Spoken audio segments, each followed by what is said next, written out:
All right. So good evening, ladies and gentlemen. I'd like to welcome you to the USD 469 candidate forum tonight. I'm Brandon Johannes. I'm the president and CEO of the Leavenworth-Lansing Area Chamber of Commerce. We're very happy to be able to provide this service to the community. Both the school district and the Lansing Education Foundation are members of our chamber, and we have great working relationships with them. And so once we manage to garner enough volunteer support to be here tonight, I want to special thank you out to Sabrina Darley for helping me get this going tonight. We're very happy to go ahead and pull that off tonight.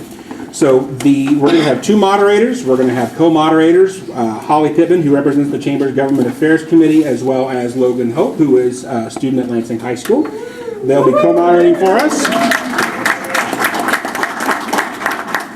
We have a timekeeper with us, Natalie Price, a student with the University of St. Mary, who has been keeping time for us now for several years. So thank you, Natalie, for being here with us tonight. As I told the candidates via email, and I'll just reiterate, Natalie has signs. When she gets down to 30 seconds, she'll hold up a sign for 30 seconds. Or excuse me, a minute. A minute comes first, doesn't it? A minute, then 30 seconds, and then a stop sign. She will hold those up for you. When we start, we're going to welcome the candidates to take turns at the lectern to have their opening statements, and then they'll be able to answer questions from the sedentary position at the tables so we can minimize traffic and maximize on time. And I'm trying to think if we had any further announcements. I don't think we do. Do we? No. I just would like to say that we're here tonight to inform, to educate, to learn, and thus I don't think there's any need for anyone to be anything but respectful and curious. And Mr. Irwin pointed out that I do have a very old, very stale joke, even though we just met. You caught me. Every time we have a forum, I always tell people they need to behave at least as well as Natalie. But since this is Logan's first forum, I'm going to say I expect everyone to behave at least as well as Logan tonight. So, how old are you? So, behave at least as well as this 17-year-old, and I think we'll be fine. So, without further ado, then I'm going to go ahead and hand the forum over to Ms. Pittman and to Logan so that they can then get the candidates going. Thank you all for being here. Guys, thank you. Yeah. Ready? All right, let's do this. Hi and welcome. Like Brandon said, my name is Holly Pittman and I'm the co-chair of the Government Affairs Committee for the Chamber of Commerce. I want to congratulate all the candidates for stepping up and running. Said this is City Council. I recently saw that there's 90,000 government positions every year that can be filled, and only less than 5% of people actually step up and run for office. So thank you. Thank you so much. So we're going to go ahead and start the evening. We've kind of got a round robin, and Logan and I are going to trade off. So I'm super excited when the last forum got canceled because now we get to work together. Yeah. So, things happen for a reason. So I was very excited about that. Okay, so we're going to, each of the candidates have 3 minutes for openings, and so we'll go ahead and get started with Mr. Bargery at the end. So, if you don't mind saying hello and welcome, we've got 3 minutes. Hello, I'm David Bargery. Just a little bit about me. I've been in the community. I've worked in the community for the past 16 years through Landell Water. So this is something else I wanted to do, to be more involved in the community, and I just really wanted to do it to help the students out, and that's my main goal, is just to focus on the students and to make sure teachers have exactly what they need for kids to be successful. So that's pretty much it. I'll keep it simple. Right, thank you so much. Mr. Buffo. Hi, I'm Steve Buffo. First off, I appreciate the opportunity tonight. I'm a lifelong resident of Lansing, graduated from Lansing, except for the few years while I was in college.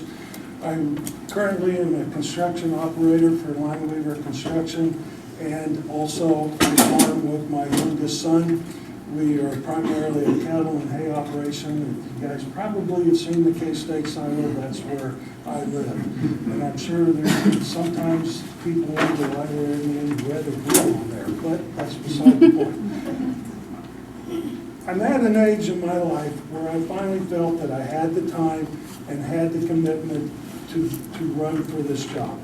My youngest son is currently a junior at Lansing, and seeing what he has gone through and seeing what my oldest son went through when he was here in school, I just want to be part of the solution, not part of the problem. I do not see any issues, but then again, I want to be able to bring common sense and practical approach. And that's pretty much all I have to say about that. Thank you, Mr. Bethel. Ms. Deere. Well, hello everyone, thanks for being here tonight and taking your time, and thanks to the other candidates too for stepping up. My name is Debbie Deere. I've lived here in Lansing for 30-some years with my husband Kyle, and our 3 kids went through Lansing schools. And many of you probably know me as the owner of a Deere Place child care preschool where I've worked with many families. See some familiar faces tonight. I've always believed that our schools are the heart of our community and that they have a tremendous impact on our economy. I also am running for election to the school board because I feel like I have the experience and the leadership and the commitment that I need to do this job. And I think that we have an outstanding district, and I want to give back by serving in this capacity to support USD 469 into the future. I've supported many district successes during this time. Okay. Hello? Yeah, it's on. Is it on? Yes. Okay, thank you. Do I need to start over? Just start where you're Okay, They sorry. can't hear you in the back. I remember. So I've been a part of many district successes since I've served on the board, and I hope we get a chance to talk about some of those tonight.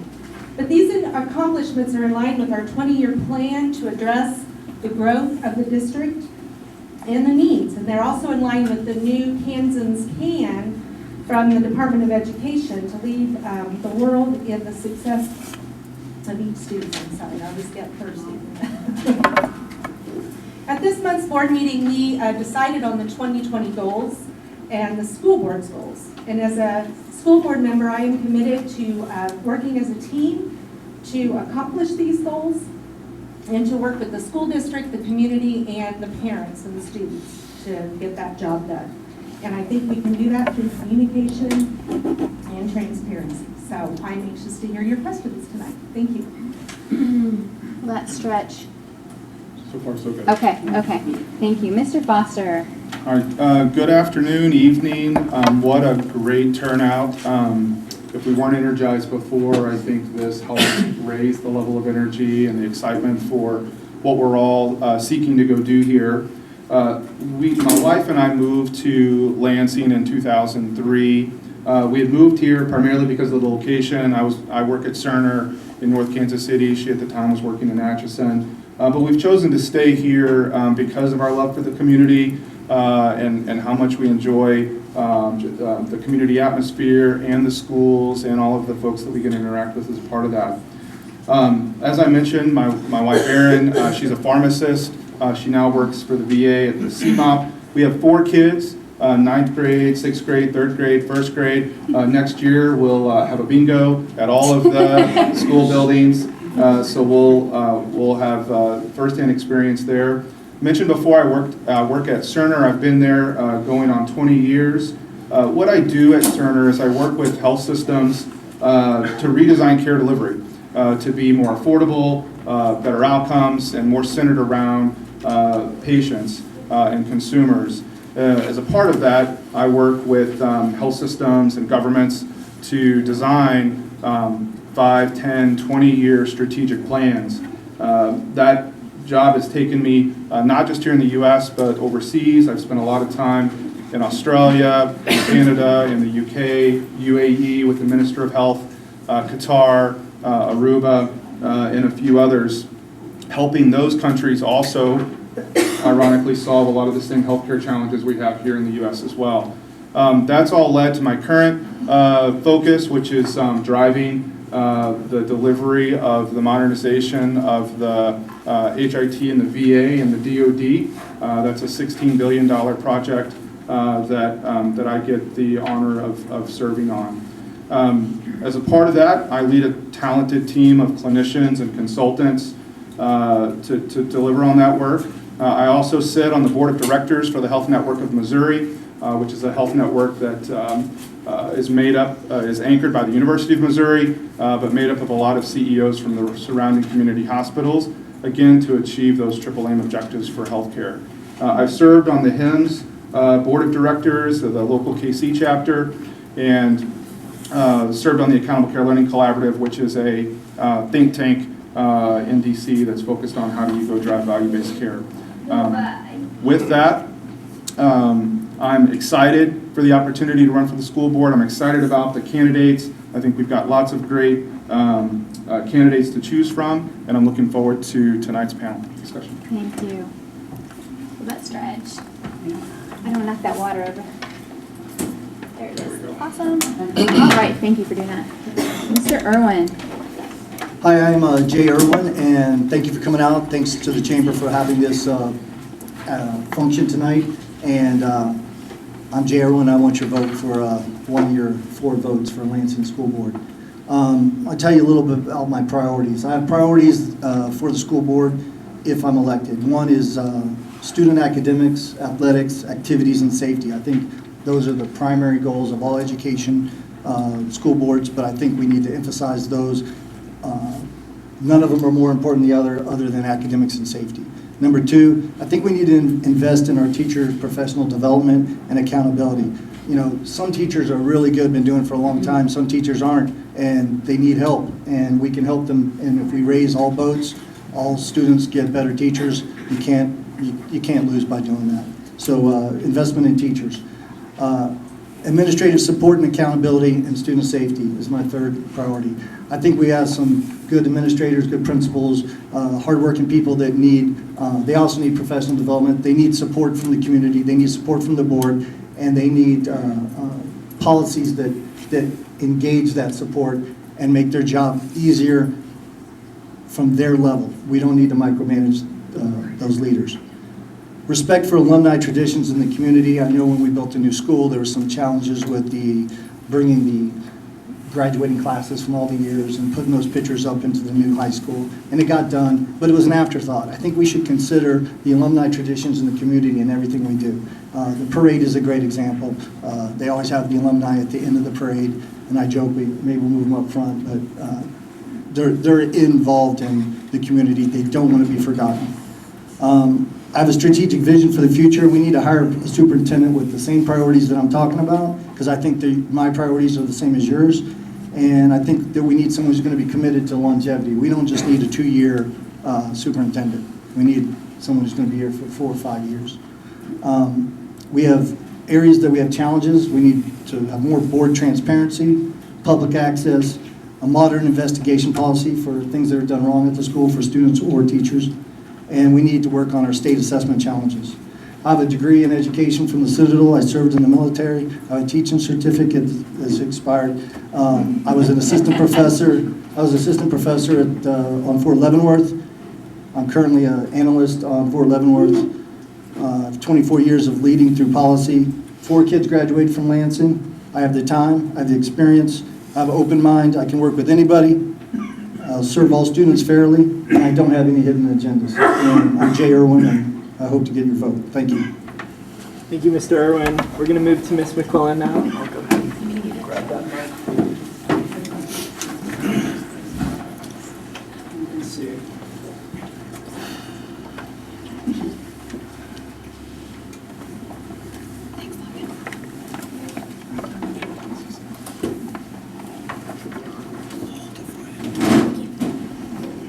Thank you, everybody, and the Chamber of Commerce for hosting this forum tonight. This is on. Testing? No? Yeah. Is it on? Is it on now? Yes. Again, my name is Michelle McQuillan, and I'm running for a seat on the Lansing School Board. I have served on the school board for the last 4 years. I was born and raised here in the Leavenworth-Lansing area. I am married, and my husband and I have 5 children, all of which who have graduated or will graduate from the Lansing High School. Our youngest is a freshman. We actually have 4 generations of graduates in our family, and if my 2 grandbabies decide to go to Lansing, that would be 5. Kind of cool, I think. I served 24 years in the U.S. Army Reserve. I retired in 2011. I have a bachelor's in business administration, a certification in elementary ed, and a master's in education. From 2002 to 2016, I was a course curriculum author and instructor at the Command General Staff College on Fort Leavenworth. During my deployment in Iraq, I was able to take that curriculum and enhance the knowledge of the soldiers on various automation systems that were being implemented. My efforts as a school board member have and will continue to center on serving and advocating for our children and their education in our community. I believe that all children are important, and one child is no important than the other. We are a diverse community, and we must celebrate that. Our schools are here to serve the educational needs of all our children, and I will continue to be a trustee of the community and be accessible and willing to collaborate with all members of our community. I believe that everyone has a right to be heard. All stakeholders, the parents, district personnel, as well as the students, must be partners in this endeavor if we're to be successful. As a member of the school board for the past 4 years, we have seen, and I've been a part of, many positive issues that have taken place. I would love to go over those tonight. We've done a lot of good things, I believe. I believe by working together, we can share in the knowledge and the satisfaction that we will provide educational needs for all of our children and have built a district where all of our students, parents, and teachers and staff can feel that they are welcome and they belong. I ask for your support and would be honored to continue as a board member of Lansing USD 469. Thank you for coming this evening, and thank you for your continued support. Thank you. Mr. Robinson. Hey, good evening, everybody. I just want to say thank you for being here today. I wake up in the morning and I ask myself a question that they asked me, why are you running? Right now, I'm kind of questioning that. But I'll tell you what, I'm all in to make a difference. I make a difference for the students in our district. I know that the Lansing School Board students get 13 years. We get 13 years to get a child ready to go out in the world and be on their own by themselves. There are no do-overs. We've got 13 years, guys. I want to be a part of that. We have one chance to get it right, and that is what I want to do for our kids, get it right. I am a member of this district for 13 years. I wasn't born here. I wasn't raised here. I decided to live here. It's a great community. I'm surrounded by people in this room that I know care about me and my family, and we know that we can count on you, and I'm counting on your vote. We have a son, Joshua, who's a junior at St. Mary University, and he's doing very well, in part because of the men and women that have taught them, many of them are here in this room. And I wanted to thank you for that. I have 35 years of service to our country. I had 23 years as a Air Force and the remaining years as an Army civilian. I work for the CAC G2. It's an intelligence directorate at Fort Leavenworth, and we protect our nation's most classified information. I only say that because those duties and responsibilities require me to have attention to detail. And I know as a school board member, I will do my best to provide that attention to detail to every aspect of the job. I too believe that the community is part of our school district. We need to include the community. And it could be something as simple as a reading program.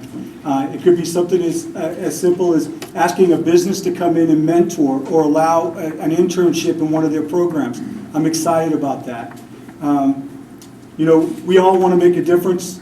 I think that I have leadership experience, definitely a passion for education. My wife is a second grade teacher. She's been teaching for over 30 years. And I've established that passion from watching her hours and hours of grading papers, doing curriculum development. I find myself, I think of myself as a teammate, a team player, a good teammate. I'm approachable, and I want to represent you. I want to represent your kids. So please vote Pete Robinson. Thank you. Ms. Vaughn? Hello, my name is Karen Vaughn, and we moved here as a military family in 2004. My son Christopher is a junior here, moved here when he was 10 months old. My daughter Olivia graduated in 2015, and she was entering the 2nd grade. Again, we were a military family. We're a transitional family, I would call it. My husband retired from the military 3 years ago, 2.5 years ago, and he's on post now in a federal job. And,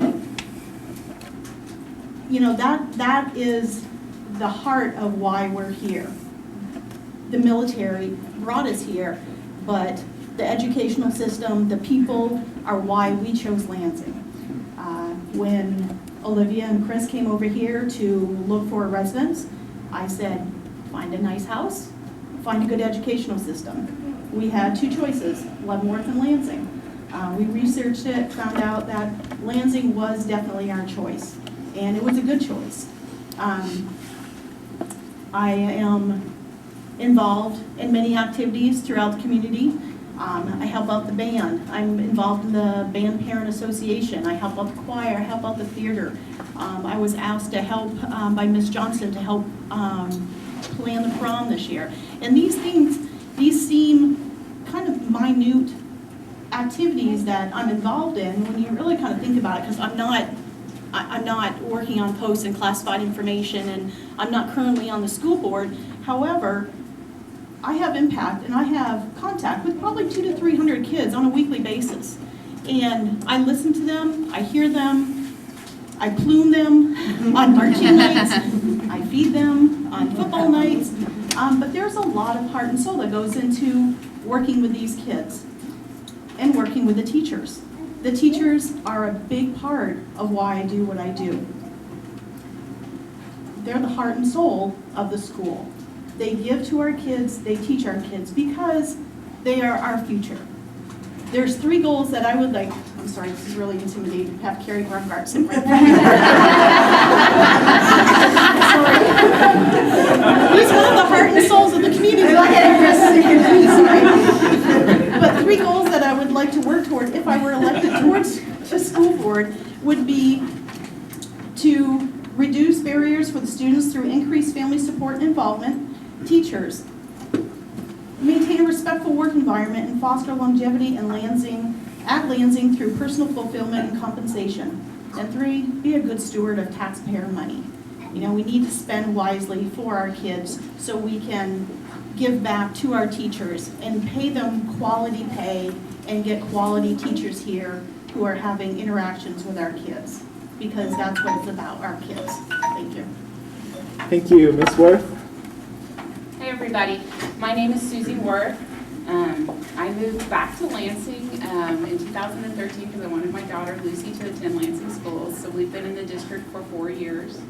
My mom was an administrator in Lansing for 20 years. She was a principal at the intermediate building, and my dad was a para at the school. My husband and I both attended Lansing schools. I went to college at Pittsburgh State University, and I got a degree in automotive technology. Since graduation, I've worked for companies like JP Morgan Chase, where I'm currently employed, General Motors, and Chrysler.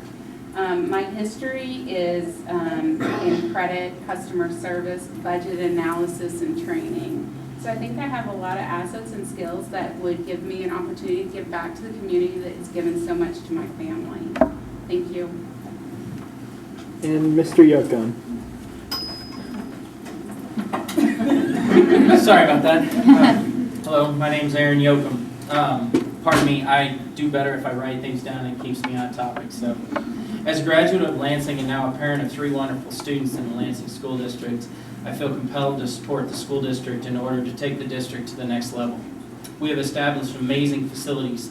As a community, we've passed bonds and we've built a brand new campus. It's now time to turn our focus back to ensuring we are providing the best possible education experience for all students, not just those going college bound. We need to look at expanding educational services that our district offers in order to support students with aspirations of vocational and technical education. We should be expanding our social and emotional programs to help them develop interpersonal skills and be prepared to step out of high school and into the career path that carries them into their future. Thank you. Okay, thank you, everyone. Now we will start the questions These questions were submitted by the community, by teachers, and by students. We're going to ask 3 of these. You get 2 minutes to answer each question, so just pay attention to the timekeeper. So we'll start with question number 1, and we'll start with Mr. Bethel on this question. And the first question is, why did you run for this election, and why should the community vote for you? Well, my sister thought I was plumb nuts, but that's beside the point. But as I said in my opening comments, I'm at an age where I feel I have the time. I feel that I have something to give back. And I alluded to the fact that, that I have that big old K-State silo. And one of the things that Snyder always recommended or always preached is just get a little bit better each and every day.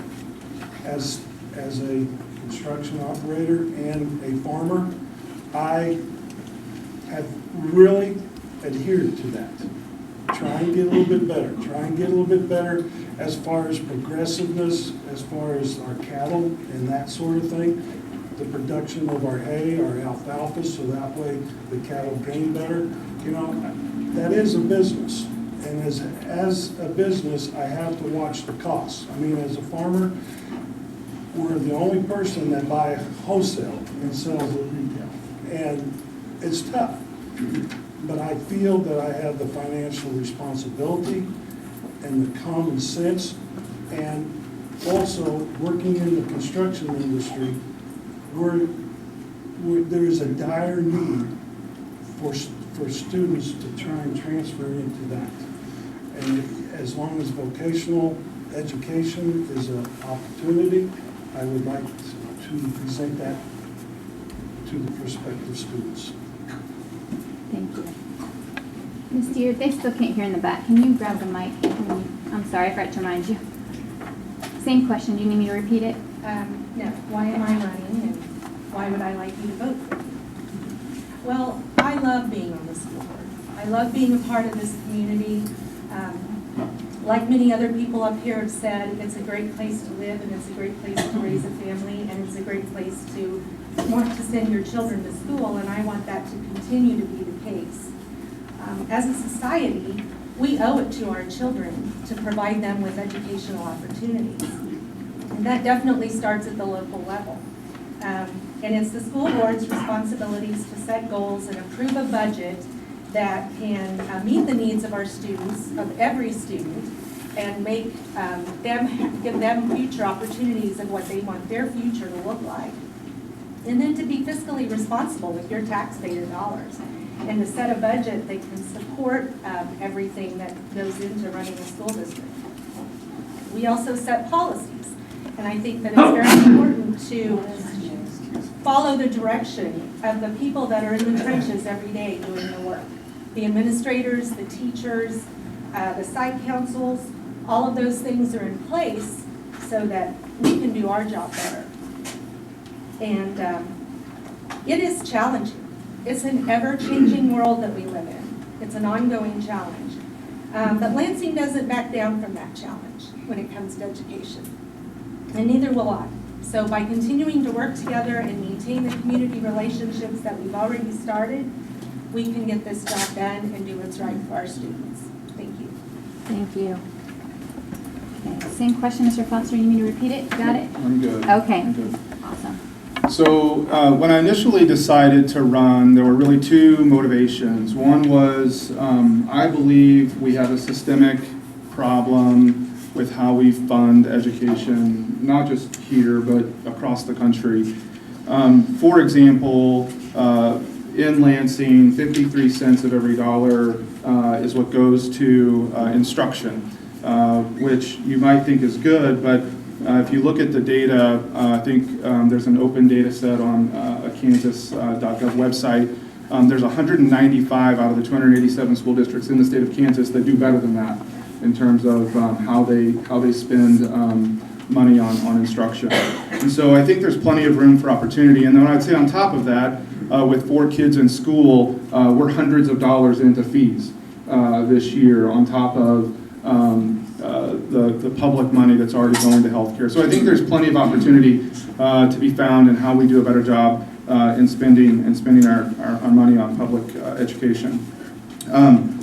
I also believe that the board should be made up of parents who have kids in school whenever possible. That doesn't mean that that's a strict criteria, but I think it's an important one to make sure that you've got parents on the board with kids actively in the school. That puts them closer to teachers and other parents with kids in school, so they have better perspective on what's going on day to day in the classroom.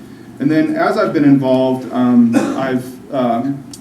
I think there's a need for perhaps a refreshed but a more inclusive strategic plan that engages the community, engages the teachers in a way that makes them a part of what goes into that plan, and that they feel like they're a part of executing against a plan that we're all centered on.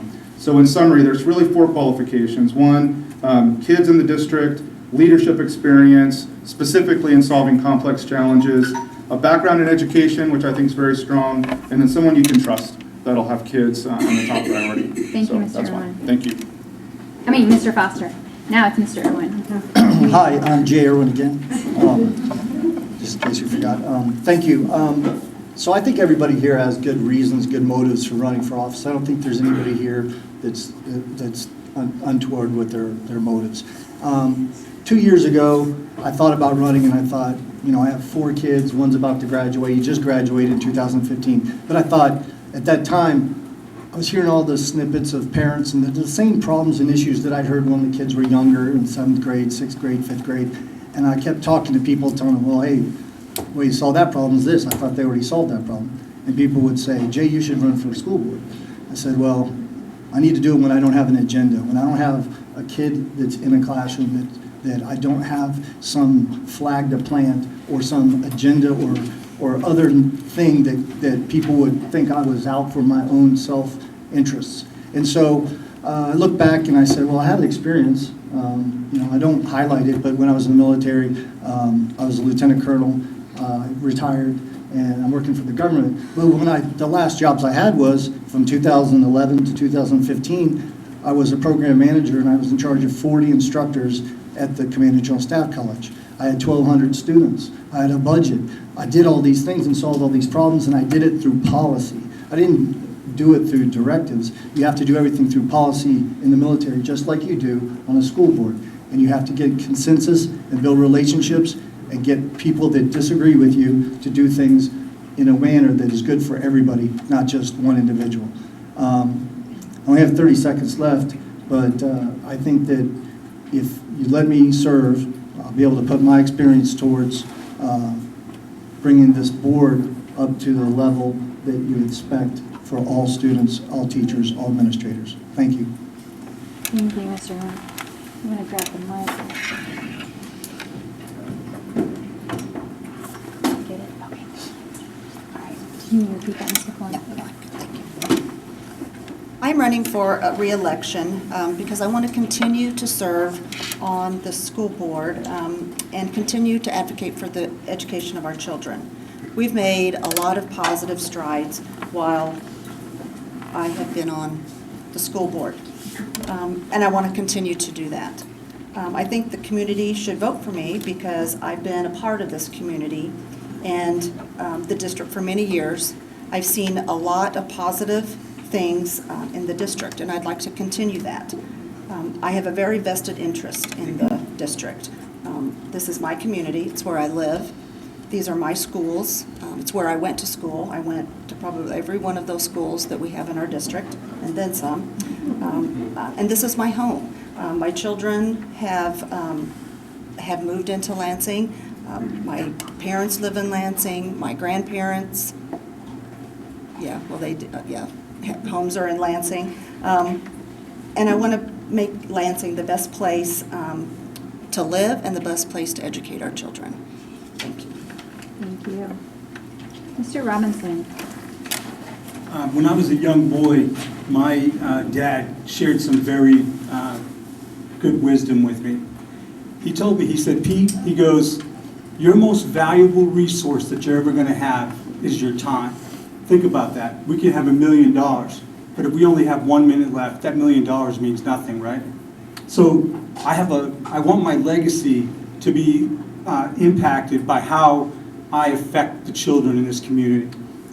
As a baseball commissioner, I've coached baseball, I've been the commissioner, I've been in charge of 25 teams, everything from giving them a uniform to making sure they each had a baseball glove. And I'll tell you, there's been many times when that glove was purchased by my family and I. I've also been on the site council. As a site council member, this was even before the elementary school was built, I was part of the bond issue to get this school approved. After the school was approved, they had a question about all-day kindergarten, and we were able to get that passed as well. You know, I said time is one of our most valuable resources, but also our children. And there's nothing more important to our children than education. I said earlier, what we teach them now is going to be, it's going to how they affect the rest of their life. I've been involved in a lot of committees. I know most of you out in the audience, and I know that each one of you could do just as good a job as I could on the board. I think God has given me the time that I need to do this job, and if given the opportunity, I'll do it to the best of my ability. Thank you. All right, Mrs. Vaughn. Why am I running for election? The kids. There are two teams on a Friday night on the football field, otherwise known as the marching field. It is the football team, and it is the band, the marching band. And I take great pride in the kids on the marching field because there are so many life lessons that they learn through this activity. They learn time management. They learn teamwork. They learn inclusion. I mean, what other activity in the school, I can't say what other activity, but this is one of the main activities in the school that is inclusive of almost every activity in the school. You've got soccer players, you've got football players, you've got cheerleaders, lionettes, band members, choir members, and all the other activities as well. You do it for the kids. I was born in a small town of Vermont, similar to Lansing. I went to the University of Tampa, got a degree in criminology and criminal justice. I've worked with kids. I've worked with the best of the kids. I've worked with the kids that are not so the best of. I've seen kids in the facilities, out of the facilities.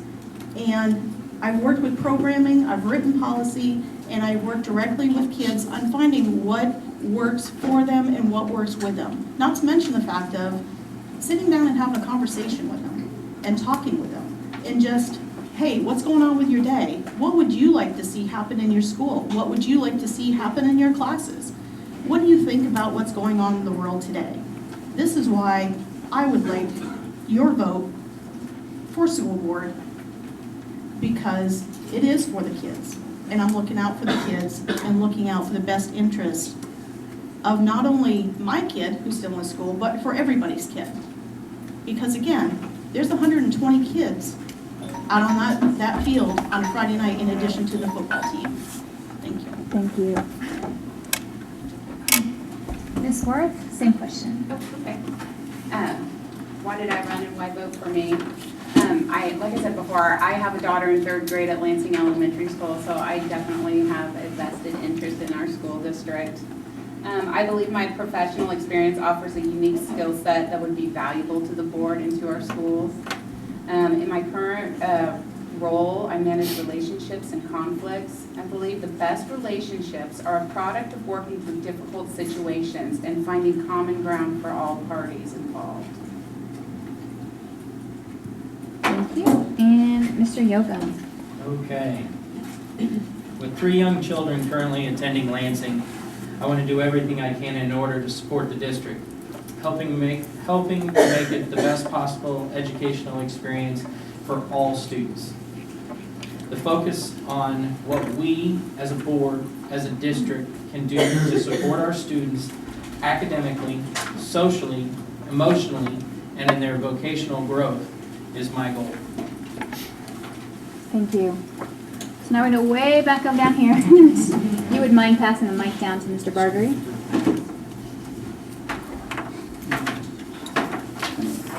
I think the reason why I'm running, I have 2 daughters in the school district right now, and my wife is an educator as well, and I listen to her just about every night, saying what she needs and what she would like to do, and that's what I want to run, is I want to listen to the educators, the teachers, and see what they need to help our kids be successful all the way through pre-K to graduating high school, to get them ready for whatever adventure they go on after school. And part of that, if you have great teachers, you're going to have successful students, and when you have successful school district, your community thrives as well. And that's why I would love to have you vote. Thank you. Thank you. We're going to move on to our next question. The question is, will you support efforts made towards training staff on diversity, social justice, and LGBTQ plus issues, as well as use this training to educate students? And we're going to start with Ms. Dieter.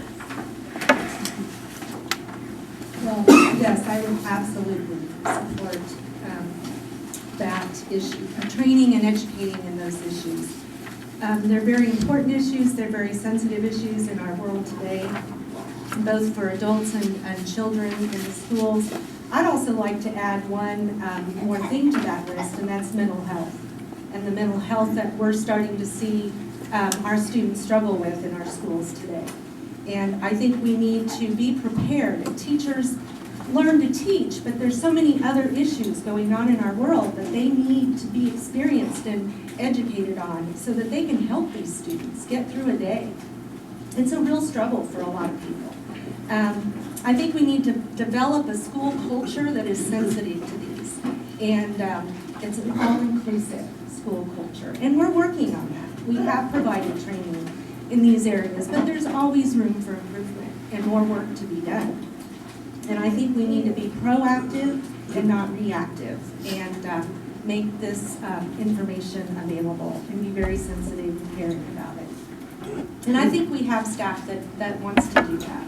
They just need the tools and the resources to let them do it to the best of their abilities.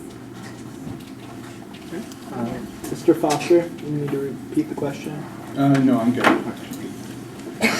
So what I would say to this one is, I think it's very important that we are able to respect differences, recognize and acknowledge personal bias, and well-placed empathy, because those are all characteristics of, I think, a well-rounded, good person and professional. And I think our society gets caught up in debate over personal beliefs and interpret disagreement as an invitation to be disrespectful and dismissive at times.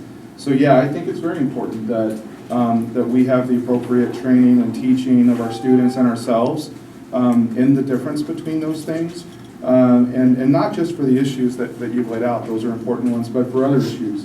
You know, how do you integrate mental health services into schools when so many children these days are challenged with mental health challenges? I think that's a very good example of where we could do better in public schools in general, and I don't think that's a Lansing issue. I think that's a global systemic challenge that needs to be solved. Thank you. Mr. Irwin, can you repeat the question? So I want to be clear, training staff is a priority of mine, and I call it professional development. I don't call it training. I think we professionally train and develop a staff, but we educate students. All professional development education deserves consideration, and I think Debbie alluded that we're already doing some of this training. We should be focused on professionally developing the teachers and educating students to treat everyone equally and with dignity and respect. The issues above that are part of this question include the professional development of teachers and the education of students. And I consider all these topics focused on one thing, sort of student safety, because teachers need to be able to recognize different types of students, different political thoughts, different things they're going through emotional, mentally, physically, especially from 9th grade through high school and even younger going through puberty. So there's all kinds of challenges that as a society we're going through, and this training and education, or excuse me, professional development and education is important across the board. I think the most important thing we cover here is zero tolerance for discrimination across these topics. I mean, you know, some of us served in the military, you know, when you come bring them in, we say you're Army Green. I was thinking about this question today, and I was thinking, well, the kids that have come through the lion, you know, they're lions. They're red and black. They're not identified as something else other than red and black when they come into school, and we should treat them that way, because when they go out in life, they're going to get hit with punches in the face, and they're going to have to get up and go to work, and they're going to deal with people that aren't able to tolerate them being different. But we in Lansing got to teach them those skills to be able to handle those rough times. And I think with the professional development of the administrators and teachers, we can help guide these kids through life and leave as all recognizing each other with respect and dignity as Lansing Lions, and not some other divisive way of handling it. Thank you. Thank you. Ms. McClellan?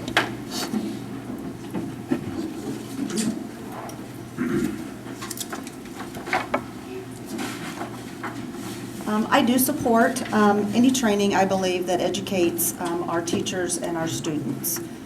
I think we need to educate everyone and provide a safe environment for all children to learn, and teachers to be able to teach the children. I think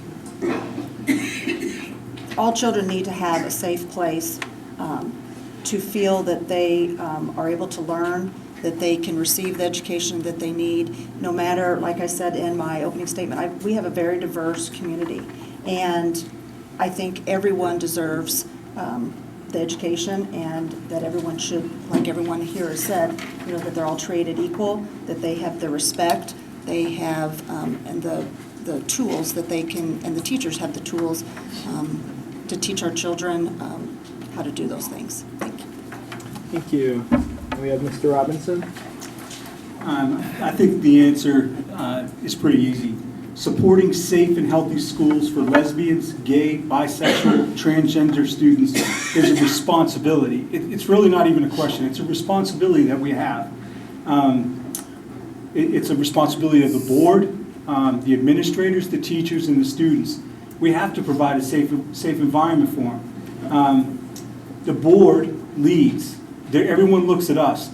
Kids, when you look around, they're like little sponges, right? If you take your hat off, I've got a 5-year-old grandson. On Sunday, he mimicked everything I did. Well, if he thinks it's accepting for me to do it, then what's he going to do? He's going to do the exact same thing. And that goes for the principals and the teachers, and even the National Honor Society. The kids in the school look up to those guys. So if they're doing things that are inappropriate by discriminating against someone that is not like them, it's not going to go well.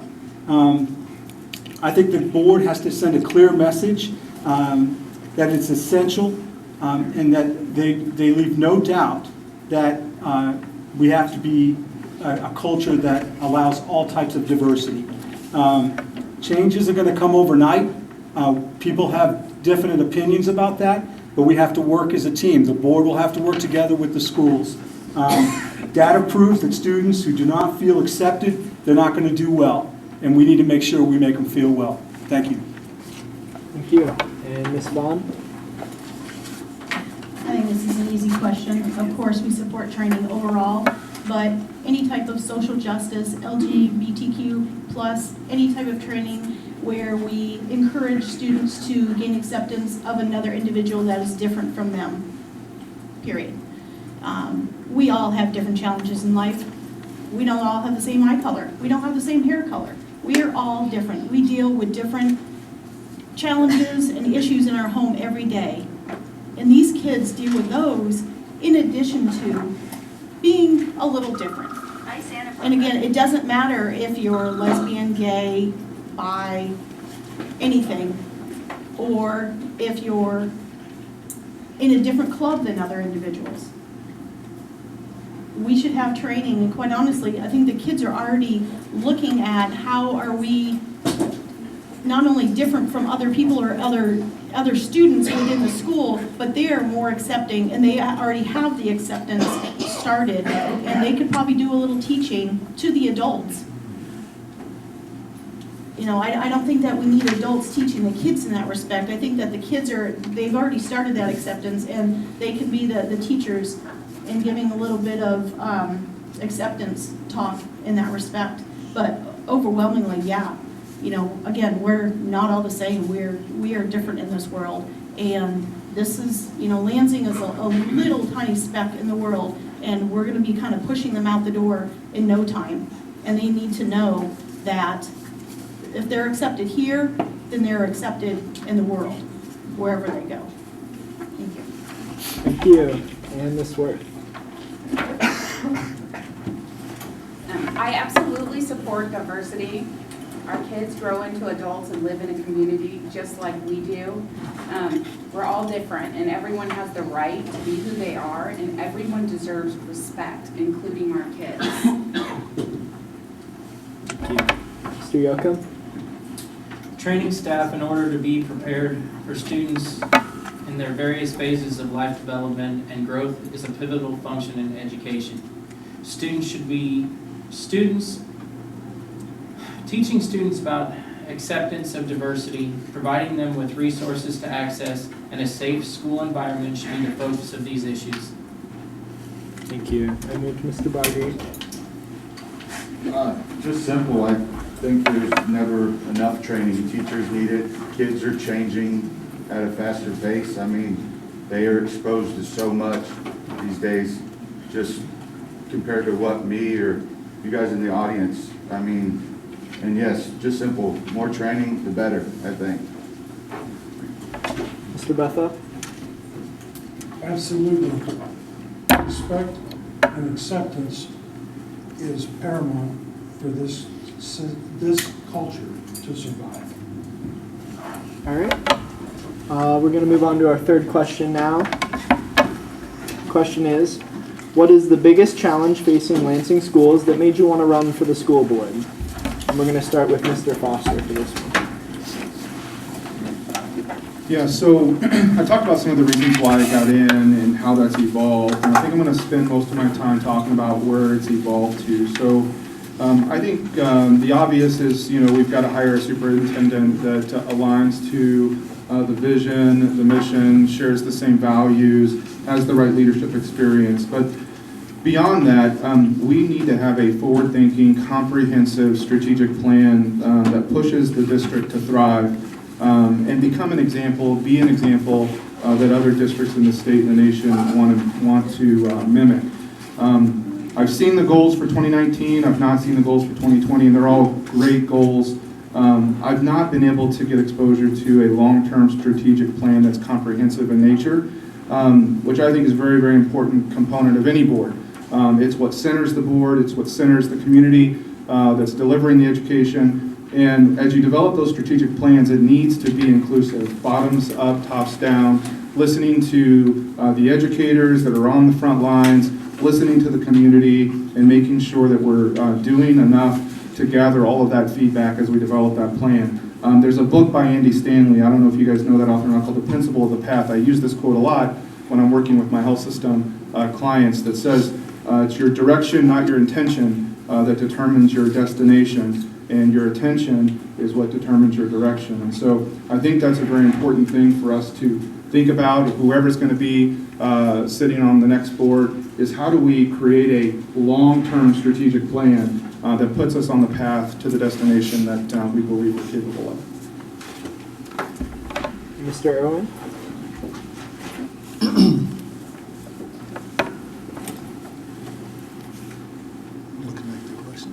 You want me to repeat it? Sure. Okay. What is the biggest challenge facing Lansing schools that made you want to run for the school board? Well, I think that's evolved just like Roy's. When I first started, I had an idea of some of the issues, and then I attended some of the board meetings, and then I got scared, and then I got worried, and then I said, I'm running, and I'm going to try to make a difference.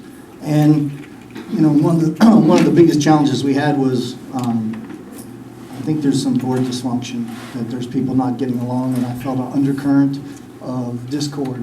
And I thought back to if a second lieutenant was running a brigade training meeting, that's what I was witnessing, and that I've been around organizations that have policies and procedures that are run better, and I thought I could make a difference.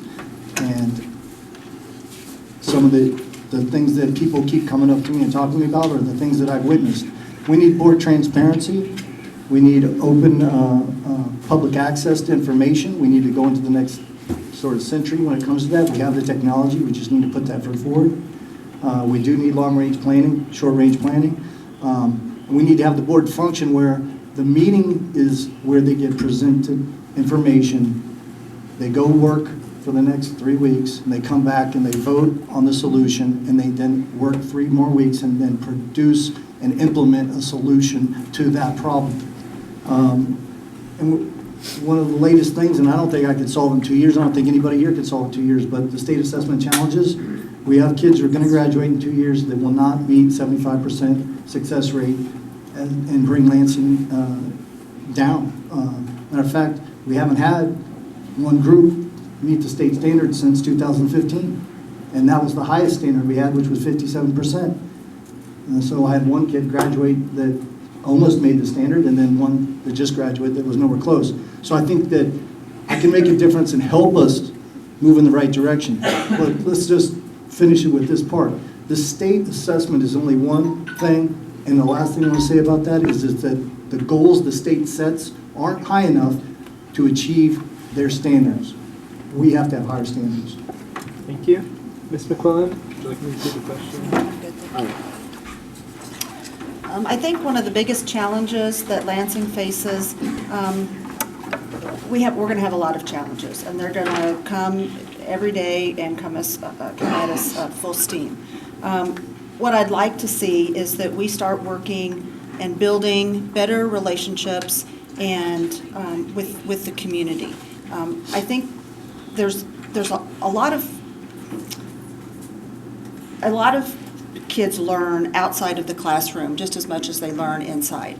And I think that by building good relationships with the community, building relationships with business owners, and somehow connecting our curriculum with our community, I think that our children will benefit much better.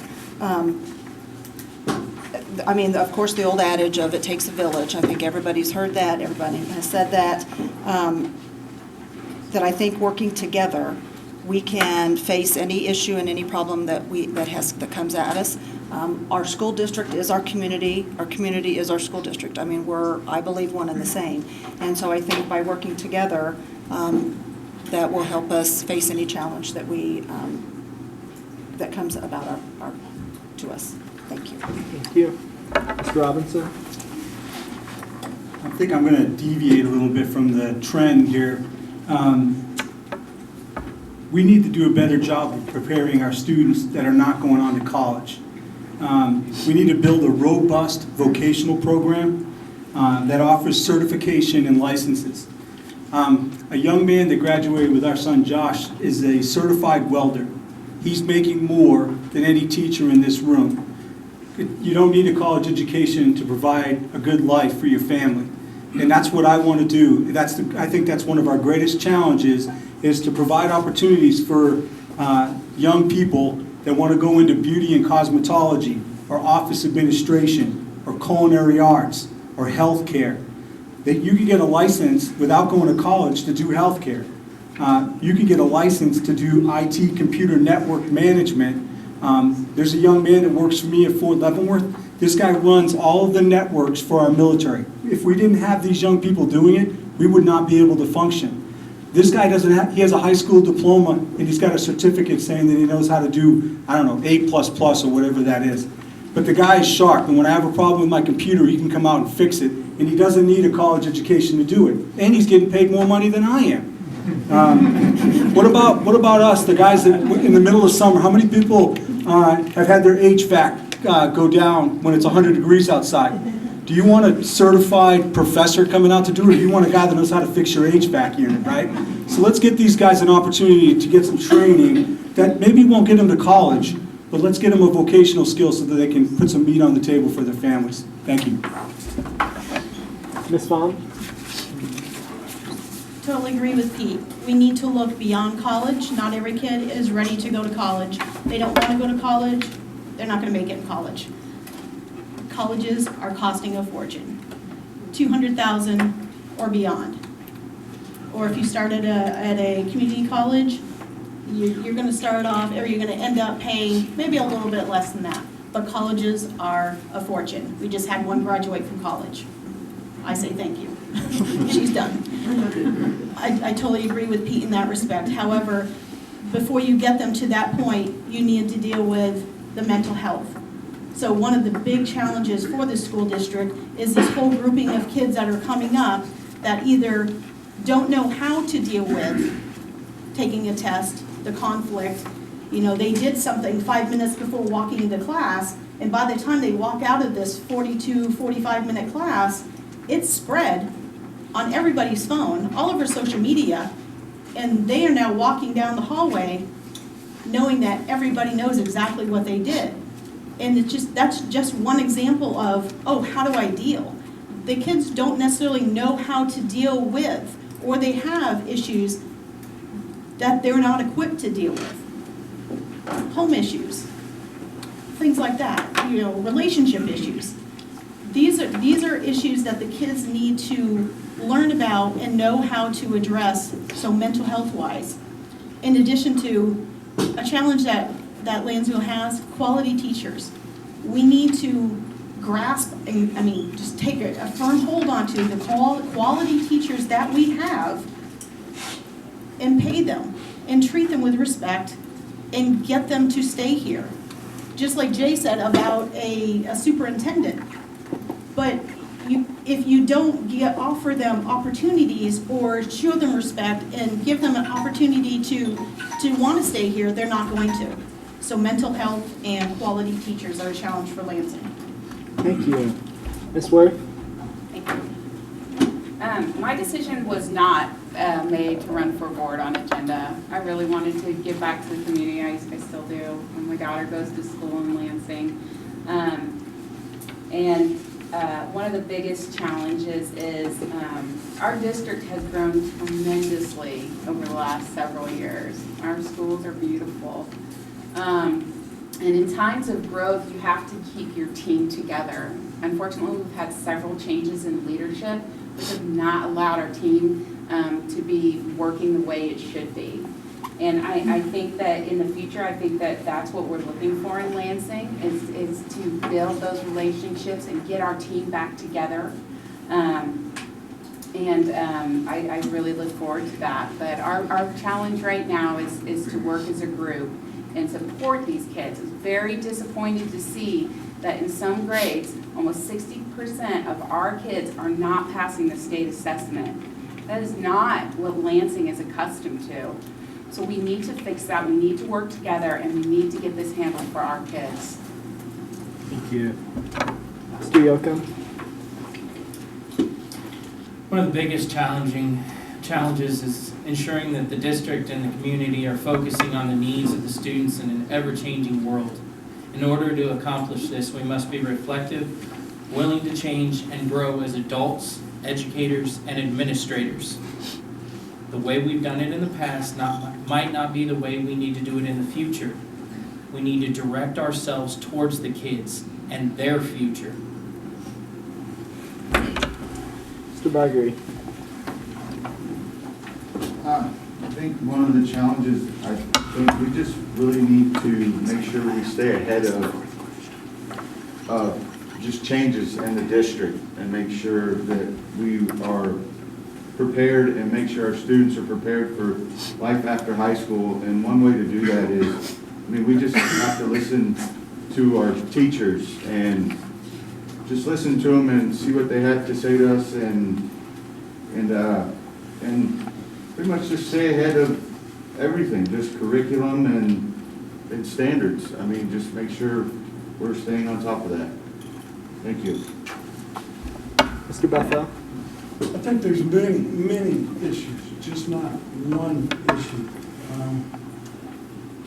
The board has to decide who the next superintendent is and what's the position, where's that going to take us?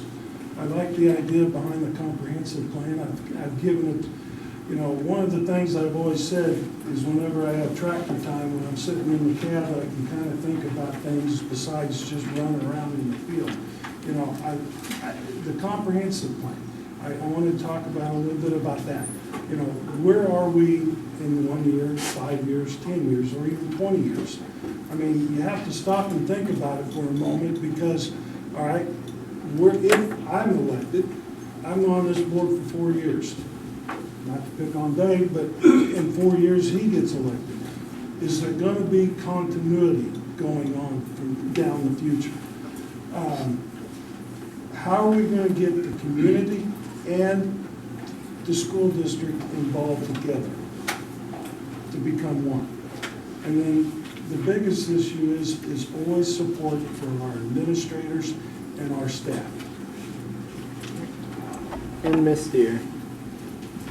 Well, I'll echo the statements that there's not just one challenge. It's all very challenging, and the bottom line is doing what's best for our kids and providing a 21st century education to every student in the district, whatever they want that to look like. I have three main areas. The first being instructional and curriculum. We are in the middle of our new state accreditation process, which is called KISA. And you'll hear a lot about that at all of the board meetings. And this is very important to be keeping our kids on track, to giving our teachers the instruction and the resources that they need to do the teaching every day. And we also have the career pathways that we have added at the high school. And I think those are very important things, instructional-wise, to especially some of the students that aren't college-bound. And this is all directly relating to student learning. Recruit and retain our teachers. Our dedicated and experienced, caring teachers deserve appreciation, they deserve recognition, they deserve fair wages and benefits, and always working very hard to do that. And I think the third area is successful partnerships with our community. We already have wonderful partnerships. The parents are involved with PTA and side councils and sports groups that support our kids. LEF is amazing in this community. They raise thousands of dollars every year for classrooms and teachers. The city of Lansing, collaborating together with them. You know, we just recently were able to work with the police department this past year to provide a school resource officer, and that brings safety to our schools. And so keeping those relationships positive, listening, reaching out to the community. And if we can face these challenges, then we can do the right thing for our kids. Thank you. Okay, at this time, that concludes our questions from the community students, our teachers and students. So at this point, we're going to open it up to the community to ask questions. We will still continue in the round robin. We ask you to ask questions that everyone can answer because everyone will get 2 minutes to answer those questions. So I'll just take a raise of hands, don't all at once, I know. First one's always the hardest, but, and we'll hopefully have time for 4 questions from the audience tonight. So who's first? Right here. I arrived a little bit late, so maybe you already mentioned this, and this isn't directed to anyone specifically. How many seats are open? Oh, there's 4. There's more, okay. Yeah. And there's 12 running. 2 unfortunately couldn't be here tonight. So there's 10 of them here tonight. So I won't count that one. Anybody else? Open up to the community. Who else is not here? Sure, one of them. Ferris and You have a question? her mother is in hospice. Exactly. Yeah, grandmother. So She wanted to be here, she was going to be here, but. yeah, she got. So. Thank you. Okay, Mr. French. What is your solution to the vaping problem we're having in school right now? Okay, and we'll start with Mr. Foster. What is your solution to vaping? Yeah, we skipped Mr. Paris on the last one. Oh, sorry. Oh. So where are we? We should just do round 6. Oh, round 6, Yeah. okay. Oh, you went first. Mr. Irwin, you get the vaping question first. Well, I don't want to be flippant here, but it's not a video on Facebook, that's for sure.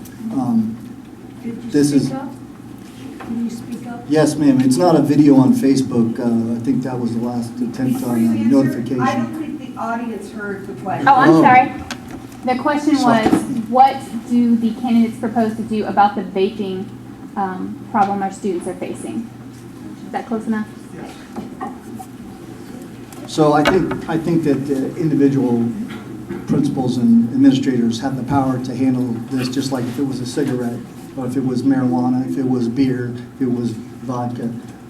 The solution's going to be, when they find it, they deal with it in a manner that's appropriate for that student, for that offense. They're not going to be able to stop them from doing it. If they're addicted to it, they're addicted to it. The school board's going to produce policies that support the administration. We probably don't need to punish them students. We probably need to educate those students. We probably don't need to kick them out of school. We probably need to put them in in-school suspension. We probably need to educate them. We probably need to make them run and blow out their lungs. I don't know. But it's a foul thing that the government has allowed the tobacco companies to get back into our kids, where we spent 30 years getting them off cigarettes. And so, I'm frustrated just like everybody else is here, but the board isn't going to be able to solve it by themselves, and parents are the first line of defense. But once their kid's addicted to nicotine in that manner, it's going to take counseling, it's going to take a whole bunch of efforts on everybody's part to stop it. But kicking them out of school and just taking the vape, that's not a solution. And I hope I can be part of the solution and support the administration. Thank you. Ms. McClellan?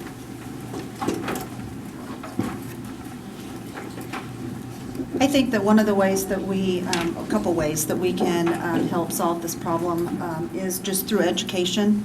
And I think having,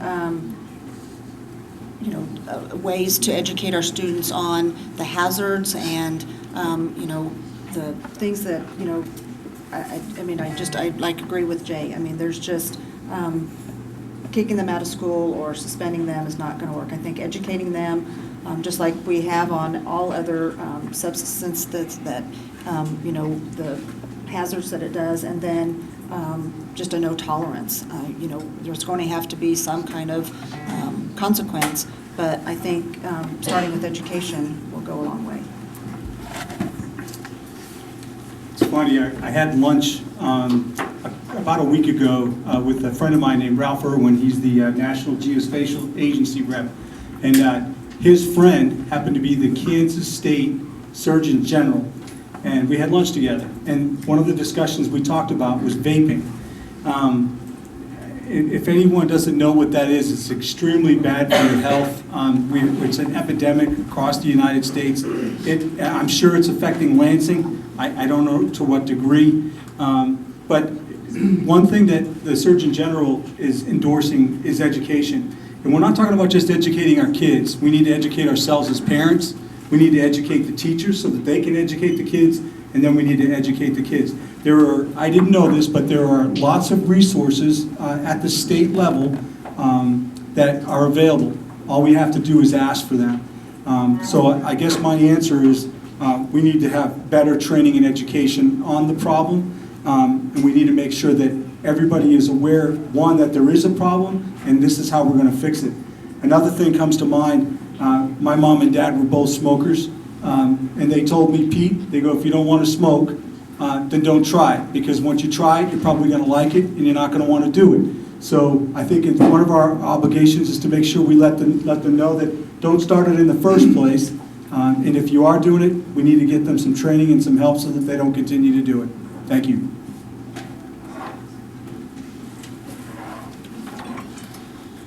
Yeah, this is one of those age-old questions. While working in juvenile and adult facilities, working in probation and parole offices, we would have people bring in contraband, saying that kids bring vaping items to school. How do you keep people from doing something that they're not supposed to? Yes, one is education, but if they're going to want to do it, they're going to want to do it. I've worked in the criminal justice system for over 20 years, again with juveniles and adults, in facilities, out of facilities. I used to have people bring drugs on their person into their parole office to come to see me. If they're gonna wanna do it, they're gonna do it. Again, education is helpful, but I think this is where we have family involvement, we have community involvement. You know, what happens to the kid who's on the football team who wants to go out to a party on a Friday night? Well, you know what, they get caught with alcohol. Are they playing on the football field the next Friday night? Probably not, because there's consequences. So if you get that involvement out there, you get the parents involved, you get the families involved, you get the community involved, and again, mirror with education. That's helpful.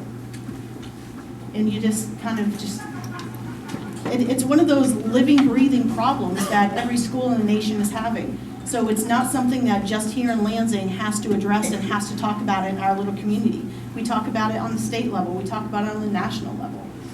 We just need to keep finding out what different schools and what different entities and organizations, what they're doing, what works. And if again, it's a living, breathing document in the sense of what works, what doesn't. Okay, that worked this week. Next week it may not. We got to move on to something different. You got to keep looking at the challenges and looking at what can we do better for them and to help them out to make better decisions. Thank you. All right. Ms. Worth?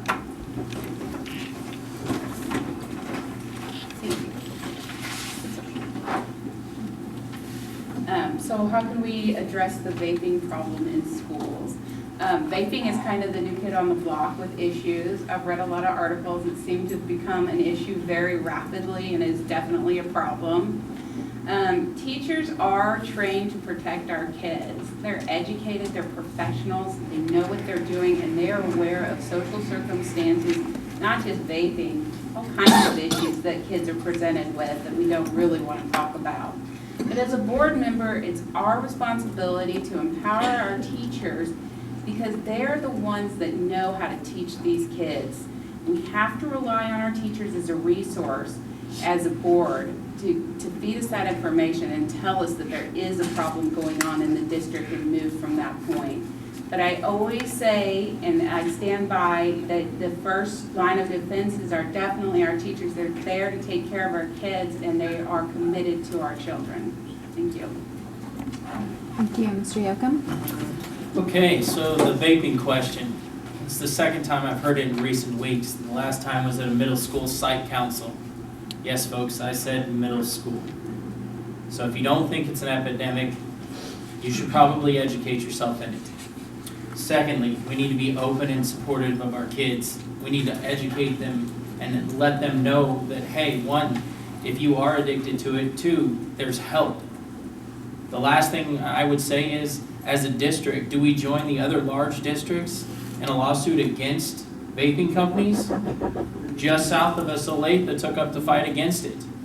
Now, we're a smaller district. It doesn't matter the size of our district. It matters the epidemic that every kid is seeing with this.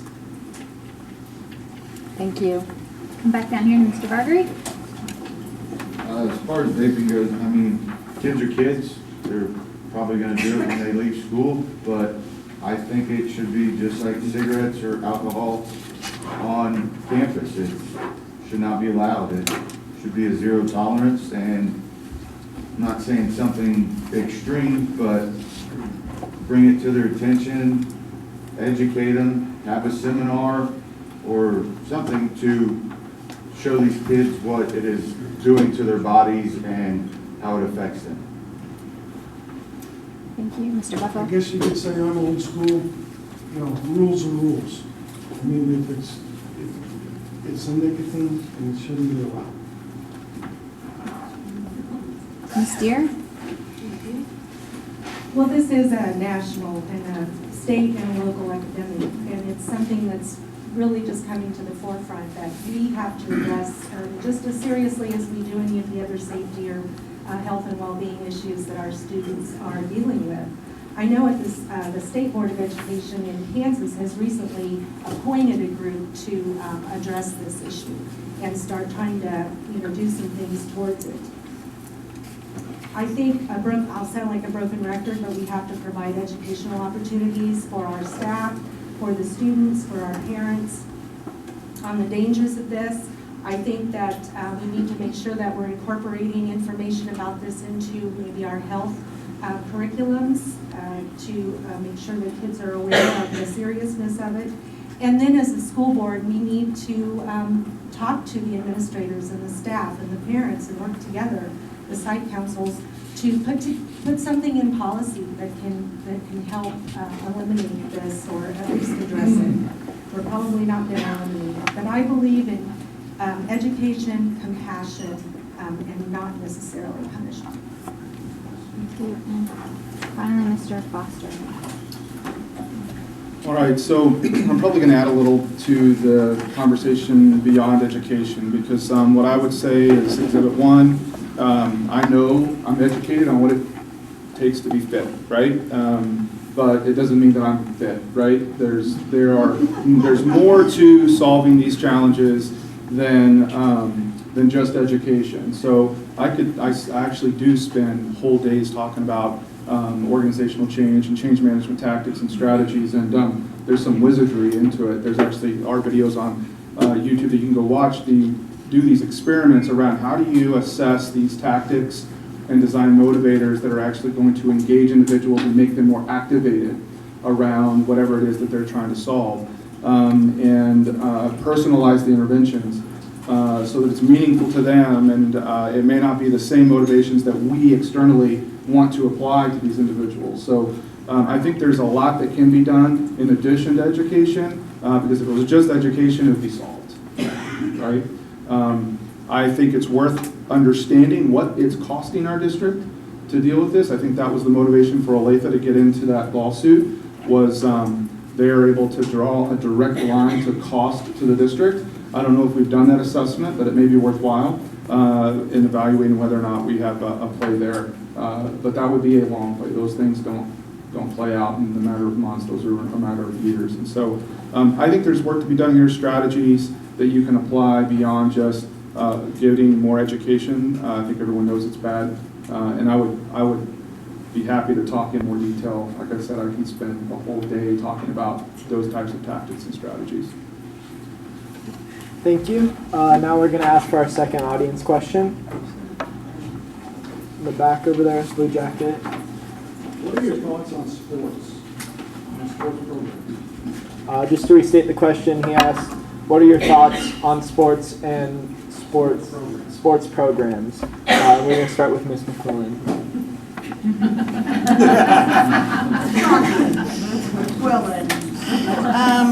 My thoughts on sports. I think sports in general provides our students and our some valuable lessons, not only in playing a sport. I think they learn valuable lessons once they go out into the community and into society.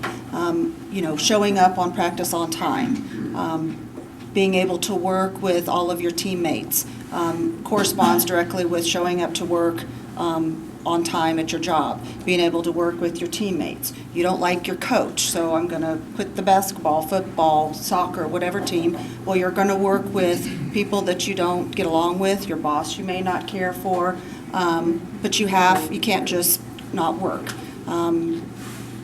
You have to provide for your family. Time management, how do you fit that into your school day activities, being able to do homework, being able to do your sports, games, traveling. I think there's a lot of things that students can learn from sports.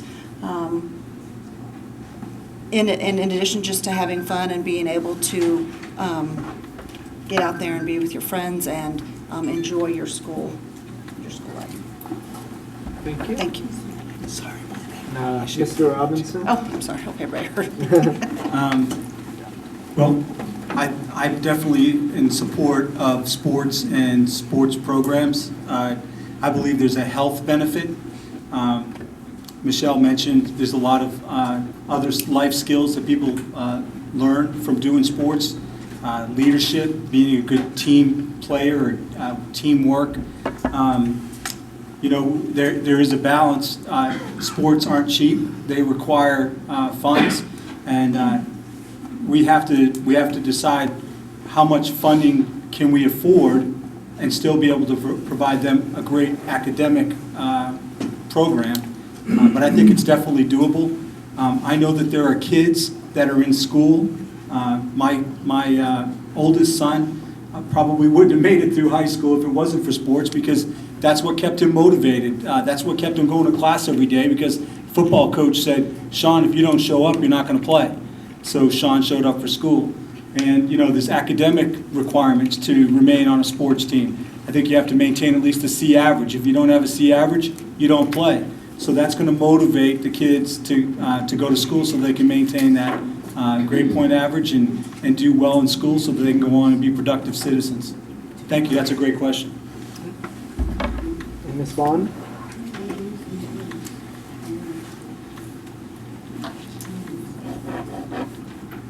Sports.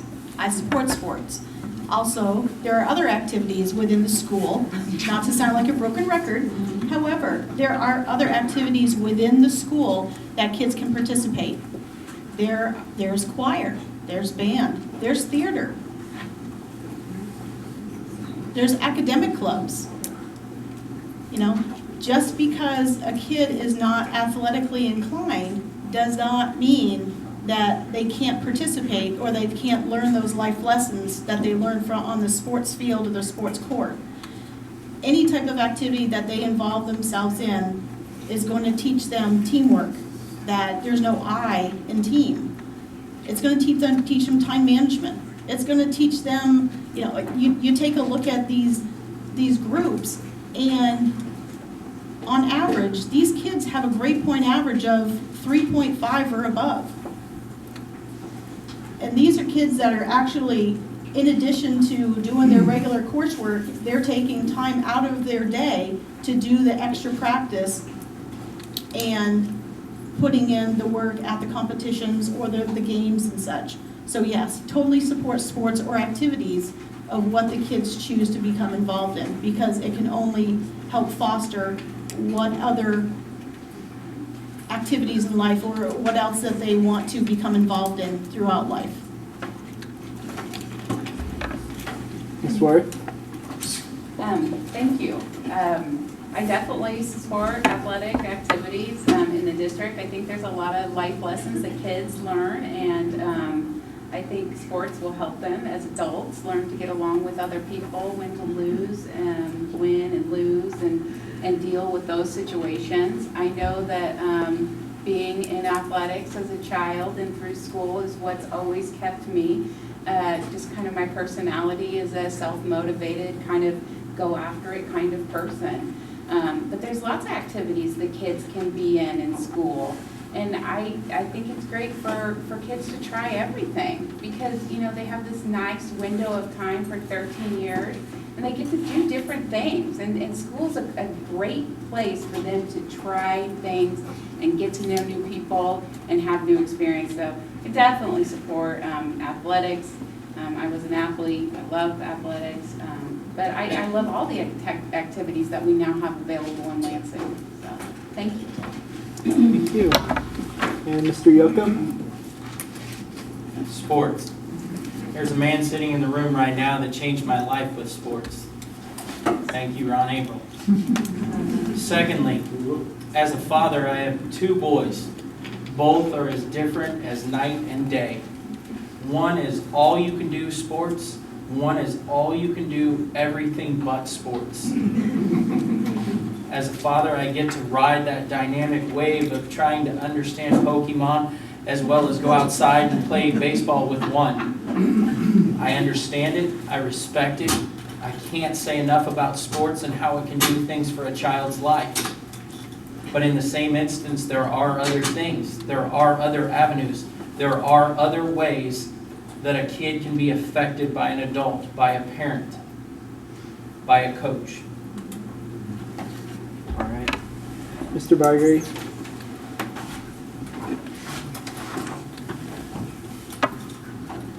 Sports in school, I love it. I played football in high school. It was a great outlet, and it is. It's a motivator to keep in school and get the books, and I'm just a sports-minded guy, so I love it. And to be honest, and sports, it brings the community together as well. People come out, talk to one another, and discuss certain stuff that is going on in the schools. So yes, sports are good. All right, Mr. Buffo? I support the sports also, and all the programs. I have a son who's a junior. In the fall, he picks up the football. December, he picks up the weights for powerlifting, and then in the spring, he picks up the shot put and the javelin in for track. And then in the summertime, you can usually find him toting on the halters on his cattle, trying to get him ready for the Peak County Fair and Junior Nationals. But at the same time, I've never been so astounded as I was when I went to the last concert choir at the 1st of October. I mean, if you have an opportunity to see that new instructor there, please do. It's fabulous. And I know you have the theater and you have that. It all ties in, not only sports, but all the others tie in to make your school even better. Thank you. Ms. Steer? Well, thank you for your question. I mean, sports is a big part of school. I come from a sports family. I don't really play sports a whole lot, but I was a bleacher mom, and I probably still have bleacher butt from a long time ago, and my kids play. We sit here a lot. But it brings the community together, as was mentioned, and it makes the community stronger. And I think that it builds relationships on every level, and it's so important. And it was mentioned that, you have students that aren't as academically focused, or this motivates them to show up every day, to be part of a team. This is a family. Sports teams are families, and they can support each other in a lot of different ways. And I think it's important, too, to be really careful when we set policies about having to have certain grades and those kinds of things. I know it's important, but a lot of times kids aren't very good in school, and they can't get those grades. And so let's look at ways to help them, be successful on a sports team and be able to still participate. And I think as a school board, we have to look at all of the activities, because as was mentioned, there are many activities out there. It depends on what your child is interested in. We need to explore the opportunities. We need to see what the interest is, and we need to try to find the finances available to keep those things going for our kids. Thank you. Mr. Foster? Yeah, thank you for the question. At the risk of oversharing, statistically speaking, I probably shouldn't be here doing what I'm doing. Football was my thing. Grew up in Texas to a single mom, 2 brothers, very low income, which is one of the reasons why I'm so passionate about the fees that parents and families are having to pay out of pocket these days. The weight room was my safe haven. It was where I went to have some stability, some consistency. So I think it's very important, especially for kids like that. Now, with that, I can't imagine with our current band program, any of my kids not being a part of the band program as well. And so there's so many avenues for kids to get involved. I think it's important that we support all of those because kids are so different and they have so many different interests.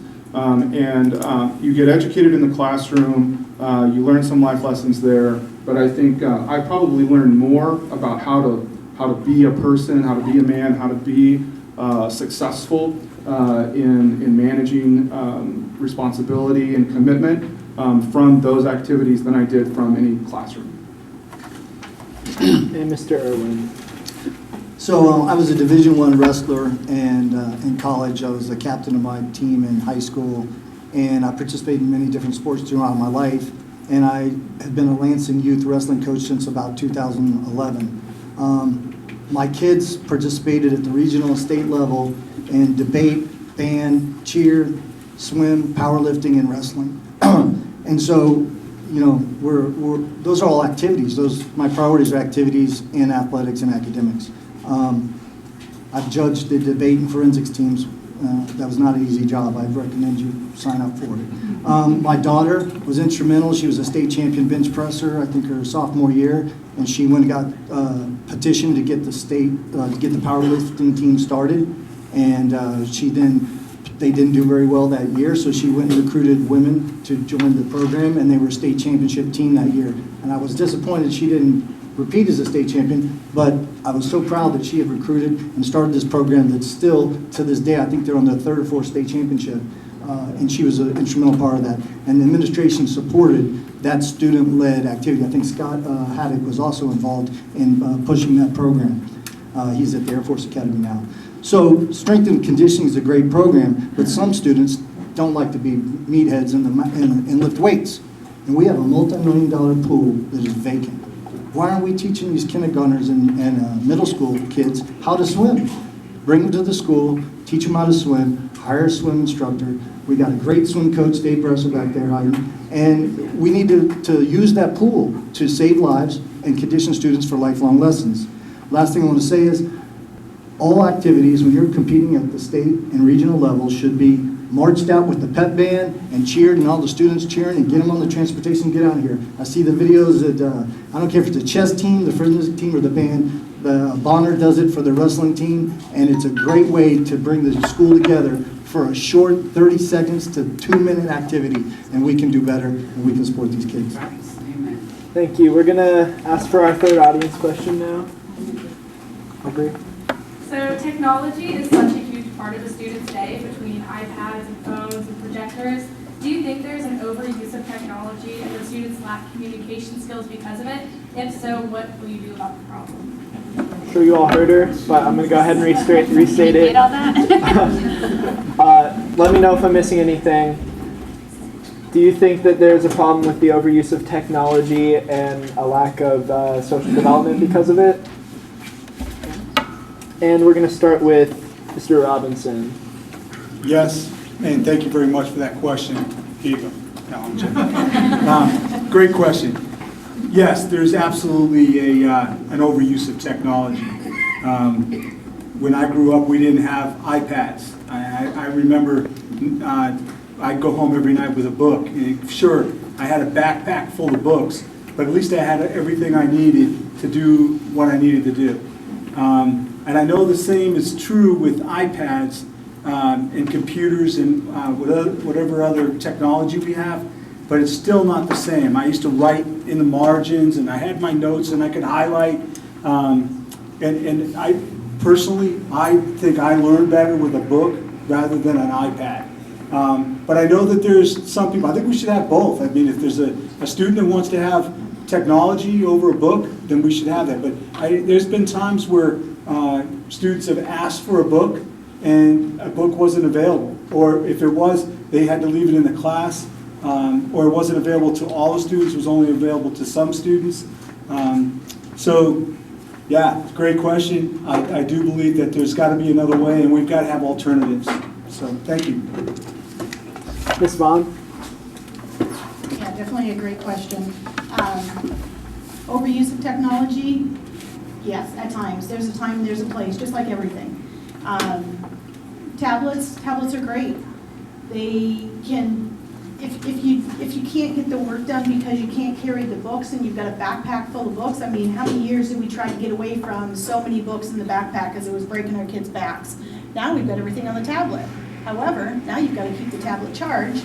You've got to make sure that it's not killing their eyesight and that they've got enough lighting. And yes, overuse of technology. But also looking at, is it the technology of educational technology, or is it technology of, we're looking at Facebook and Twitbook, as I call it, and, you know, all of the Instagram and the Twitter and everything. Again, you know, like I said a few minutes ago, that you could do something walking down the hall, a student can, they walk into class, they can't even get out of that class before it is flashed across the school about something silly that they did. They cannot make it away from, they cannot get away from technology at some point. Again, appropriate time and place for technology use. I think it's great for education in certain places. You know, again, I've got two kids. One technology works, perfect, great. The other one, hey, give them a book, give them paper and pencil. We need to have the alternatives or the options of what works best for the individual and what works best for the kid. But I think we need to kind of rein back about types of technology and what they use it for and such. Thank you. Ms. Worth? Thank you. I think technology is fantastic. I think it's amazing that our kids have these iPads at school. It's not going away, and we're preparing the kids for their future. The world's changing. It always has. It's always progressed, and I think technology is fantastic. As far as screen time's concerned, yeah, that's something that absolutely has to be managed at home. I know there's apps available that will limit the amount of time your kids can surf around and play on their iPads and cell phones, limit, the kinds of sites they visit. But, I really believe that the more we can educate the kids about what in our district, what they're going to utilize as adults and in their jobs, the more prepared they'll be to go out into the world after school. Mr. Yocum? Okay, technology, that's a tough question. With 60% of the jobs that our kindergarten class is going to fall into that haven't been invented yet, we always have to be evolving with technology. Do they get bombarded with technology? Whether it be their 10-year-old friend that has an iPhone 10 and I want one too, Dad, the answer to that is no on my end. But iPads are a necessity. Without lockers in the schools, you can't expect a kid to carry around books for everything. Do I believe that if they learn better from a book? Yes, they should have that opportunity. But technology is also a parent's job. It's a parent's job to take it away from their kid, look at him and say, let's have a conversation. It's a parent's job for them to take their phone from them, sit down, have a meal, make eye contact with their child, and make sure that they can actually carry on a conversation. It's a parent's job. It's also an educator's job to make sure that when that phone comes out in class, they pick it up. It sits up at the desk. They can make eye contact with you the entire time then. Education is one of those things that technology and it go hand in hand. But overstimulating does happen. Thank you. Move to Mr. Bargary. Technology is great. I mean, everybody in this room uses it to a certain extent in their job, whatever they do. But I think there should be a limit. I think kids should put it down because nobody's going anywhere. You need to talk to one another and have that skill of going up and introducing yourself instead of pulling out your phone when your buddy's 5 seats down and you're talking to him that way. So you need that interaction, but technology is great as well. Mr. Buffo? When I first heard the question, I was automatically going to say yes. But then as I heard everybody talk about it, I said it kind of depends upon the situation. I mean, there was a situation this last winter while Logan and I were rebuilding the round baby. And all of a sudden I got into a spot where I couldn't quite figure it out, and he pulls out his phone and he starts looking things up, and I'm like, this is pretty cool. Yes, I realize I'm old school, but at the same time, we have to have it to the point where it applies to life. I mean, I remember when I was a kid, there wasn't cell phones, so you had to go outside before dinner or whatever, and mom and dad would call you in. But it's a part of life, but we just have to know when to use it for what its purpose is for. Ms. Deere? Well, in order to keep pace in our ever-changing world, we have to have technology. It's unavoidable, and I'm very proud that Lansing School District has been able to provide one-on-one technology for our students. But I think that we owe it to them to find a balance between using too much technology and still being able to effectively communicate, not just now, but forever. And I'm also old school, and I'm very concerned about some of our younger people who are struggling with having good communication skills because they've always got their face buried in, some kind of an electronic device. And I'm also concerned because there's a lot of research coming out that indicates that, some of the behavior issues and some of the mental health issues that our students are facing are possibly or probably because of technology. And so it's our responsibility as a society to try to protect them from that and to set good examples and to set good boundaries. And I also think everyone learns differently, like was mentioned. And so if you don't have possible access to the internet at home because you can't afford it, are there other ways that as a student in our district you can still learn and you can still do what needs to be done? So I think as a school board we always have to be mindful of making sure that those policies and the curriculum is in place. Mr. Foster?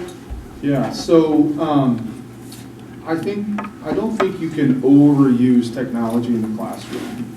And and I think there's a difference between the term overuse and misuse, or responsible use of technology. And I would just like to draw that distinction. I'll tell you, the industry that I'm in, it is fully technology enabled.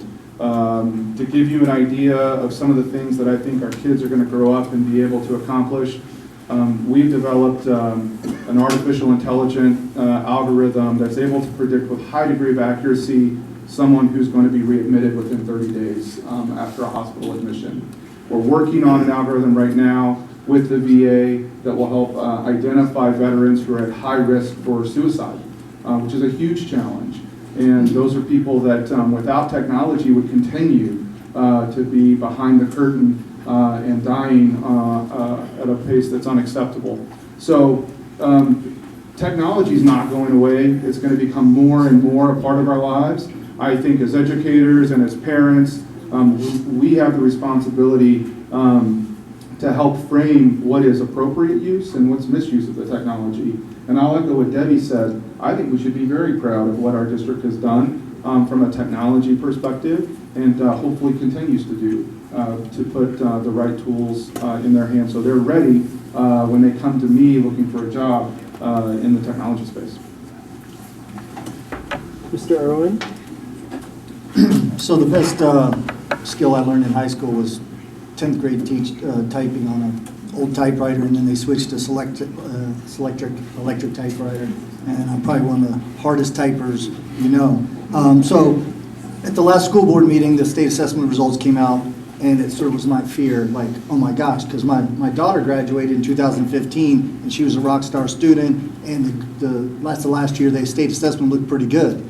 My son is not so great a student, graduated 2019, and I knew that he'd had an iPad for 4 years. He's the first class that's had an iPad for 4 years. So I was like, well, maybe there's a correlation. So I went to Holly Becker, who's our curriculum developer for the school district, and I said, hey, is there a correlation between the iPad and the state assessment results?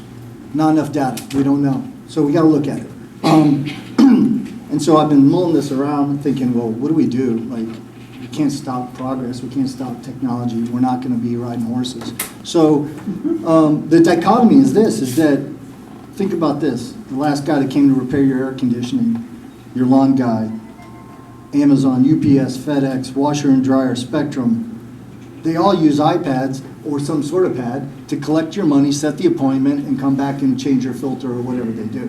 And so our kids are adapting, and they're way ahead of it. And they're taking this state assessment test using an iPad.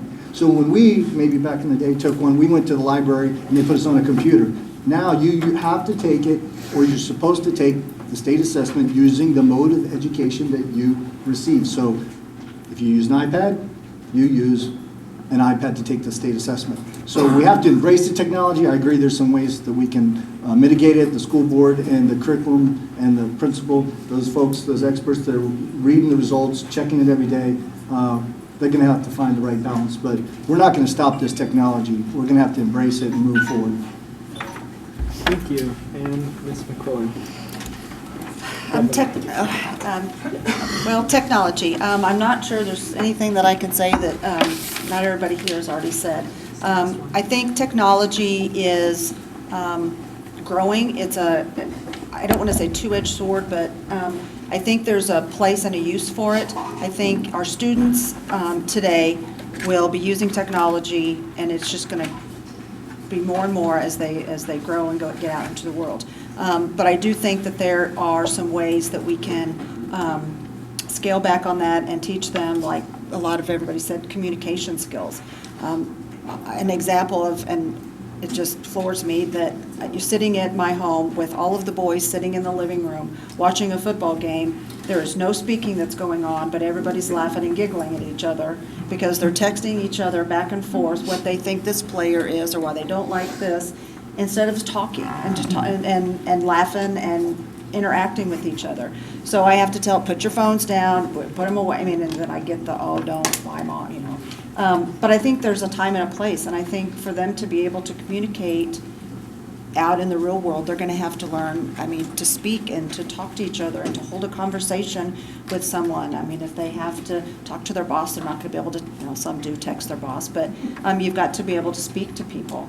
And but technology isn't going anywhere. So then I think there's a balance of where we can use it in the schools and also teach them other skills that they're going to need out there in the world.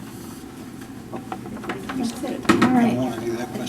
I'm going to answer from this side because we haven't had this side right here in the front. Chiefs. I'm not going to repeat this, so listen up. Does that mean it's long? This is a budget question, but I'm going to couch it in this way. The last time I looked, out of the 400-ish schools in the state, our administrators' salaries, and I don't mean individually, as a lump and how many we have, was 4th in the state. Pretty good. The teachers' salaries were 397th. I'd like to ask you, where do you see in the budget, any room, what would you change to balance that out? And B, part B is, what major concern do you have specifically with the budget? Okay, did you get that? So, you're up, Ms. Bond. Do you want me to try to repeat that? So the first part is. Yeah. How would you even out this number 4 for administrator salaries, amount of money we pay, and compared to the teachers being 397th? And then what's your biggest concern with the budget? And what's your biggest concern with the budget? Where would you find the money? And don't say raise my taxes.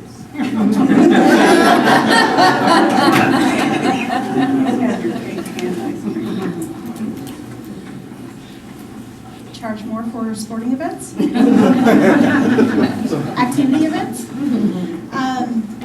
Let's see, administration is 4th and teacher salaries are 397th, and that's in the state of Kansas. Yes, it was the last time I looked. I hope we have very, very, very well qualified administrators. However, I know that we have very dedicated, very well qualified, hardworking, caring individuals that deal with our kids every day, the teachers. They should be paid, I can't say according to the administrators, but they should be paid well. They should be paid for what they do and be paid well. We have amazing teachers that go above and beyond every day in the classrooms, outside the classrooms, taking on the extra activities, and being a mentor to these kids. Because last time I heard that there are these mentor portions to, linking up with the kids, and okay, a teacher can name being a mentor to a kid, and the kid can name teachers as being a mentor to them and such. So they do numerous jobs throughout the day and throughout the week, more than just being a teacher. How do you deal with this and budget-wise? I see the budget as a living, breathing document, and what I mentioned before is it doesn't change from week to week, but it does change as the need arises in the community. You have to look at where you can draw back on things. No, I don't want my taxes raised. However, it gets creative. How, we need to look at how do other communities look at paying their teachers better, how to get quality teachers, how to keep quality teachers. Is it longevity bonuses that they get, instead of getting a continual raise every year, or is it a lump sum longevity that you can kind of look at? Thank you. Ms. Worth? I liked how you feel about sports better. Okay, so to answer your question, I haven't seen the statistic. Anytime I would get a question like this as a board member, I definitely want to see the source and investigate from there. I will say there is a hole in our district. We do not have an HR director in Lansing School District, and other school districts that are smaller than us do. With over 2,600 students and hundreds of staff in the district, almost 3,000 people that come to Lansing schools every day. It's the size of a small community.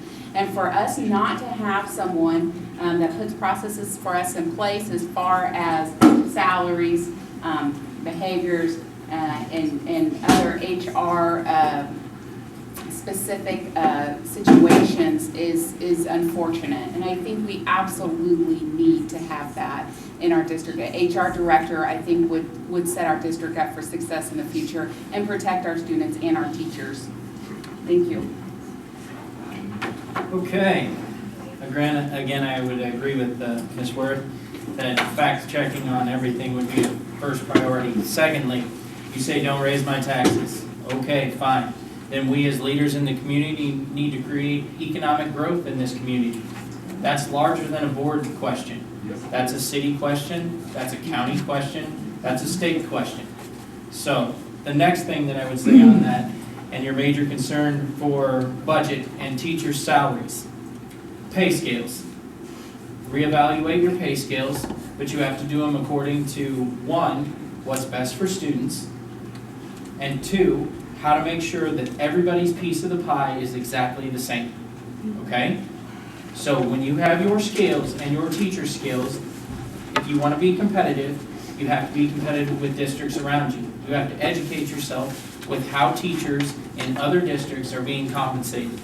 You have to make sure that the district that we love so much, that we want to retain students and make sure that we want to retain teachers, and we want to make sure that our students thrive, are properly compensated. By doing that, you have to figure out a way to fill the gap.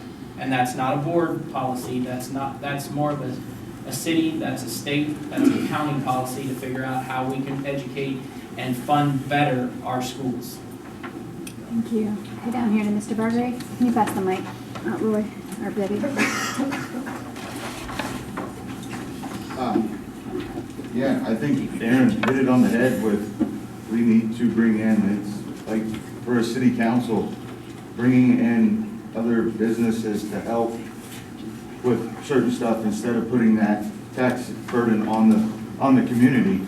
And as being a husband to an educator, I did see the difference with administrator to teachers, and plain and simple, I think it should change, and the gap is too big. Teachers are the backbone of the school, and they need to be heard and listened to, and teachers make everything go. So, Thank you. Mr. Bucko? First off, I think creativity is going to probably be the key, Carol, in order to try to get things equal. Not being on the board and having been on the board, it's something that I would have to try and really look into. I don't have the magical answer right now, but it's something that's going to have to be looked into. As far as the concerns with the budget, there's a lot of pieces of the pie that are getting divvied up. What do we have to sacrifice? And I understand people would not be very appreciative to hear that. Well, let's raise the taxes. Well, unfortunately, sometimes that has to happen. Thank you. Ms. Deere? As far as at the district level administratively, Lansing School District has really always had a very skeleton crew compared to a lot of other districts. And there are positions that we really need to and want to add. But what does that take away from the rest of the pot that everybody wants a part of? And so this past year, we spent a lot of time, and there were a lot of stakeholders involved in putting together a priority of Group A, Group B, Group C, things that we wanted to do as far as teachers and those types of things. And I liked the process because I felt like the important stakeholders had a say. But it's just so hard to look at that list and decide what can we do and what can't we do, because we want to do it all. I mentioned earlier, recruitment and retaining teachers is so important. And our district has worked very hard with LEA to do negotiations. We have an amazing negotiations team. I mean, we kind of are out of the norm for how friendly and nice that process works. You can talk to other districts about the nightmares that happen in the negotiations process and how they reach impasse and they just keep, for months and months and months, they don't have an agreement. And ours, in my experience on serving on the board, has never been like that. And I'm proud to say that, you know, we do that. Can we do better? Absolutely. Do we want to do more? Absolutely. But we just have to keep having these conversations and provide the best opportunities possible. Thank you. Mr. Foster? All right, so what I would say before I answer is I would love to compare notes back to the fact checking and make sure we're using the right sources. But I actually looked at some of this when I was in this whole journey of mine to run for the board. And so I'm pulling my data from an open data, kansas.gov site. And what I was able to ascertain is that from an administrative perspective, there are only 37 school districts in the state of Kansas that report to this data set out of the 287 that report that spend less on administrators. And so I'm not sure that that's the problem. What I will say, and this isn't making any judgment on the investments that we've made, it's just a matter of fact, there are only 22 school districts in this data set of 287 school districts that spend more servicing debt. 15 cents of every dollar in the school district goes to servicing debt. And so in addition to what Aaron was saying, that if we're not going to raise taxes to do what we want to do, if we got all this long list, we have to, as a community, figure out how we're going to increase the tax base. So that gets into economic development. I've sat in some meetings where I've heard lots of conversation about that. I think that's where we need to focus. How do we bring more people into the community, more companies into the community that can help lift the tax base in the community, and that will certainly help. But I think there are decisions we can make in how we're allocating money and the investments we're making that will help some of those challenges that you're listing. The other thing I will say, I was on the site councils when we were doing this evaluation of this list. The piece that's missing from that bottoms-up approach is it was not anchored in any core strategic priorities. It was a long list of things that the site councils were asked to prioritize. We need to have some prioritization, some strategic plan that we're using as a filter for making those types of funding decisions. Thank you. Mr. Irwin? So I'd like to see teachers be able to afford to live in our community. I think that we could have done some things differently, and give an example. Targeted tiered pay raises. For example, from my understanding is the district gave a 6% flat across the board raise. So, you know, a superintendent that's making $150,000 got a $12,000 pay raise. Pretty good, 6% of $150,000. But the teacher didn't get that much, okay? Maybe we should have done a 6% for the teachers, a 4% for the administrators, and a 2% at the district level. Maybe, that's just one way. The other ways you incentivize is not all teachers are just as good as the others. Some have invested in their own careers to get master's degrees. We should incentivize that. We want teachers to be able to afford to go get a master's degree, and their salary can't cover it, so they need to be able to get a raise to pay themselves back for the education that we're not going to pay for them. So we need to look at maybe ways to incentivize that. We got bond financing, refinancing. I think we have $1.5 million in surplus funds. We're on track to be at $3 million. I don't know what pot of money that comes from, but we need to take a look at it. And I think that we did make progress. The starting teacher with a bachelor's degree, from what I understand, is at $40,000 starting. Okay, and so we're paying somebody who doesn't have any kids, not married, right out of college, $40,000 a year to be a teacher in Lansing. That is a good thing, but we can do better, and we should take a look at it. So I have 30 seconds. I thought I only had 30 seconds. So we also should do some things like we should open up more competition when we bid contracts. We shouldn't just have one bidder. We should open up to have more bidders so that we can save money whenever we can, not just pay the same amount of money that we've been doing for 20 years to the same companies. We should take a look at getting more companies involved. We need timely reporting of and auditing of finances. At the last board, they punted it till next month. I thought it was convenient, but I'd like to know what the finances and the audit said. I'm sure everything's good. And one last thing, we shouldn't have one guy doing 4 jobs. Our interim superintendent is doing too much work for one person for us to be successful. Sir, I'm sorry. Thank you. Ms. McClellan. I think that one of the things that we were looking at least on my last 4 years at the school board, it's very difficult to find what you need, to cut what you don't need, what you do need, and just and like Jay, we were talking about these lists of things that that we can do with or do without. And so it is very difficult, and it takes the whole school, it takes all of us to try to prioritize those lists. And we did a good job, I think, in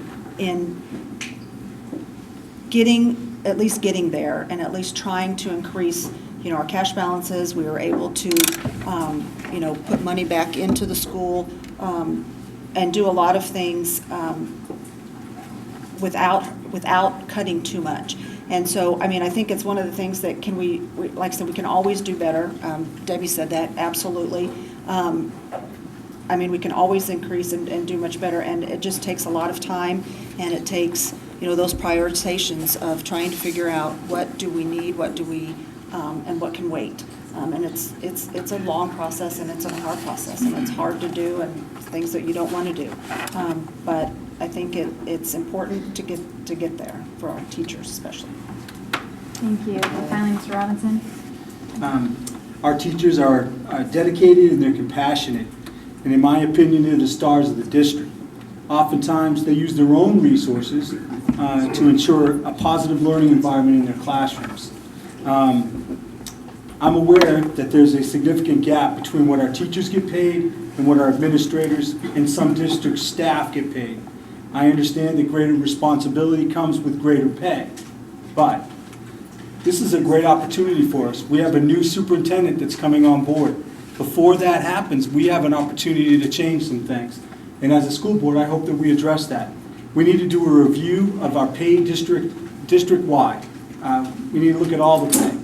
Our teachers are underpaid, and new teachers aren't paid enough to even live in our own district.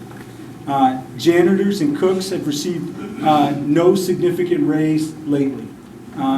Before we hire the new superintendent, we need to sort this out, and we really do need to do a review of the pay. That's something we can do immediately to help the teachers out. Thank you. Great question. We do have time, so we are going to ask another audience question. In the back. How do you define success for our students, for our teachers, and for our administrators? Repeat it. How do you define success for our students, teachers, and administrators? We're going to start with Ms. Worth. I think success is different for everyone. The things that motivate me to get up and do what I do every day aren't the same things that motivate other people. I think a successful district, though, works as a team. I think that a successful district is definitely one that we've had for many years. Very proud of our schools. I moved back here so my daughter could attend Lansing schools. I'm very thankful for the teachers that we've had. And I don't think success is a personal journey. and it's hard to measure. But I think we challenge our students. I think we do a wonderful job getting them prepared for the world they're about to go into. I'd just like to see us work more as a team in our district and have consistent leadership. Mr. Yocum?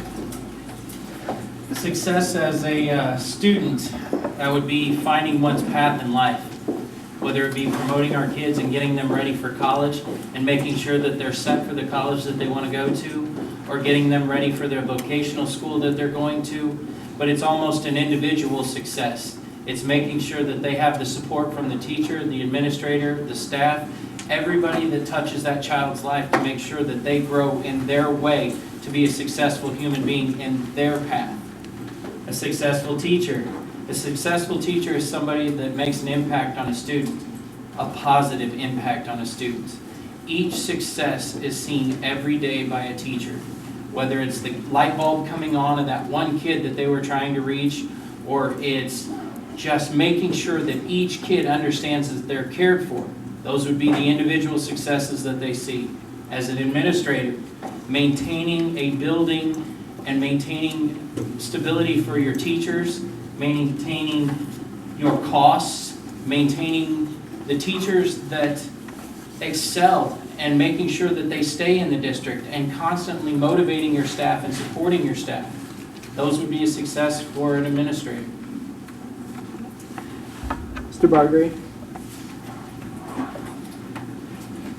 I think for success to happen, and I know I've said it a lot, I think we need to listen to administrators, teachers, educators, even district employees, and see what we need to stay ahead and give them the training that they need to help make our kids successful all the way through school and after when they're out, and just hopefully they're successful in the community and whatever that they do.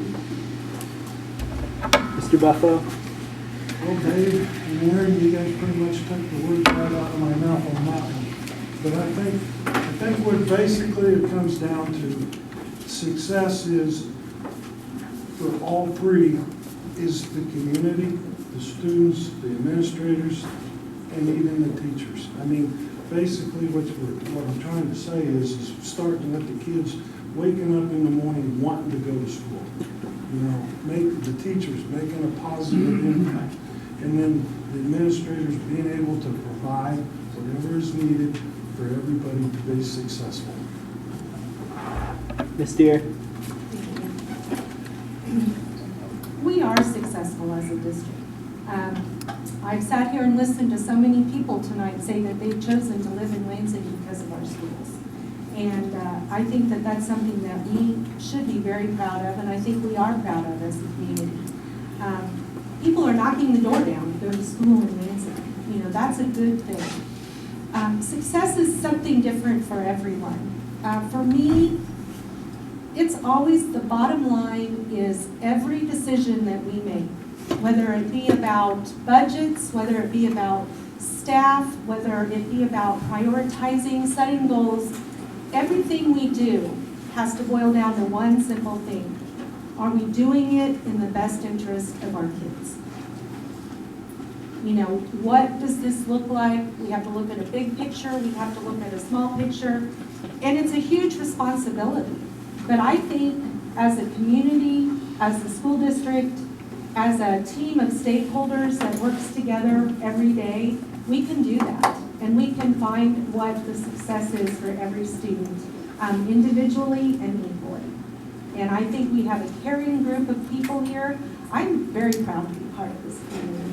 And I think that we can build on our success and make it even better. Thank you. Mr. Foster? So a lot's been said already, and I'm going to try not to regurgitate a lot of it. But what I would say from a student perspective, it's not just about getting through school and getting the diploma. That's a huge achievement, a huge milestone, but these kids need to be career ready. I talked to an aviation mechanic recruiter. In the next 10 years, there's going to be 750,000 jobs that they don't see, have line of sight on who's going to fill those jobs, starting salary $60,000 a year. You can graduate high school and be in a career making $60,000 a year.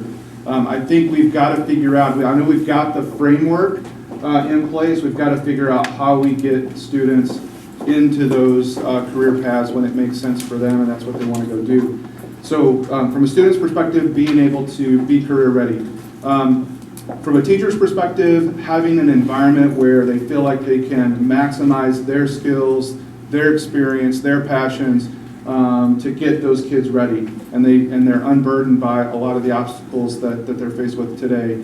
And then from an administrative perspective, being able to create that environment, look across the community, how do we bring neighboring districts together to go work on things like vocational strategies, I think is a huge opportunity for us. I sat through a Leavenworth School Board Forum, and that was a huge topic there. They've got wonderful facilities, wonderful skills in place, and we got to figure out how to maximize how we're using that. But I will land on this. I think it's telling that we are not able to say we are anchored in a well thought out, well vetted, future thinking strategic plan that helps us prioritize what success and define what success is as a community.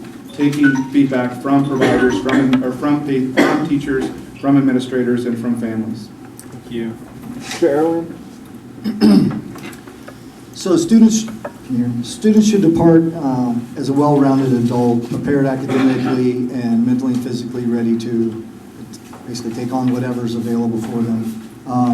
They need to be able to take, if their choice is vocation, they need to be able to go out and be a welder. They need to be able to read the instructions on how to do it safely and not burn down their truck or whatever. They need to be able to go in the military and be prepared to pass the tests, the ASVAB, to be a mechanic, to be an aviation guy, to be whatever field they choose. We need to give them those tools. And if they want to go to college, we need to have them prepared that they're going to go in there and succeed and not get there and get a bad grade in English because they thought they were good and they weren't. We give them those tools and they succeed in what they choose to do because they're the ones that are going to have to go be able to manage any one of those three. Teachers, it kind of goes to student academic success. We want to judge them on their students' academic success, but we also want to judge them across some other pillars like their involvement in activities and mentorship, professional development. The teacher that gets a bachelor's degree and never goes on and gets any other professional development isn't going to be as good a teacher or invested as a teacher as the one that goes to get a master's, the one that goes to get some more certificates in education, that becomes a curriculum developer, becomes involved in the other areas of education besides just teaching. And the administration, it's the leader in how well they implement the policies of the board, student safety, how well they protect our students, because that's one of their main roles. Mentorship of the teachers, that we should judge them on how well they're doing that. And we should also judge them on if they're holding poor teachers accountable, because they need the most mentorship.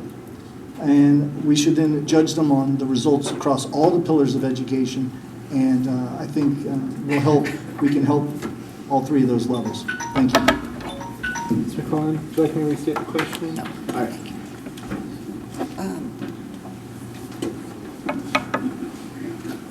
And please restate it. Okay. I'm trying to. How would you define success for students, teachers, and administration? I think everyone here has basically, we've all agreed that there are many definitions of success. I think one of the things that when I look at success in our community and in our school districts is I look at the children and how they, when they leave our schools, what kind of citizens they are. I have, of my 5 children, I have one that finished college, one that decided college was not his thing, 2 that are still in college. And I think when I look at them, that they're able to go out into the community, they're able to be good citizens, they work, they don't have to call me and ask me how does a credit card work, that they're able, that what they've learned in school and what they've learned here in our district was able to provide them with everything that they need to go out into the world and be good stewards and be good citizens, that to me is success.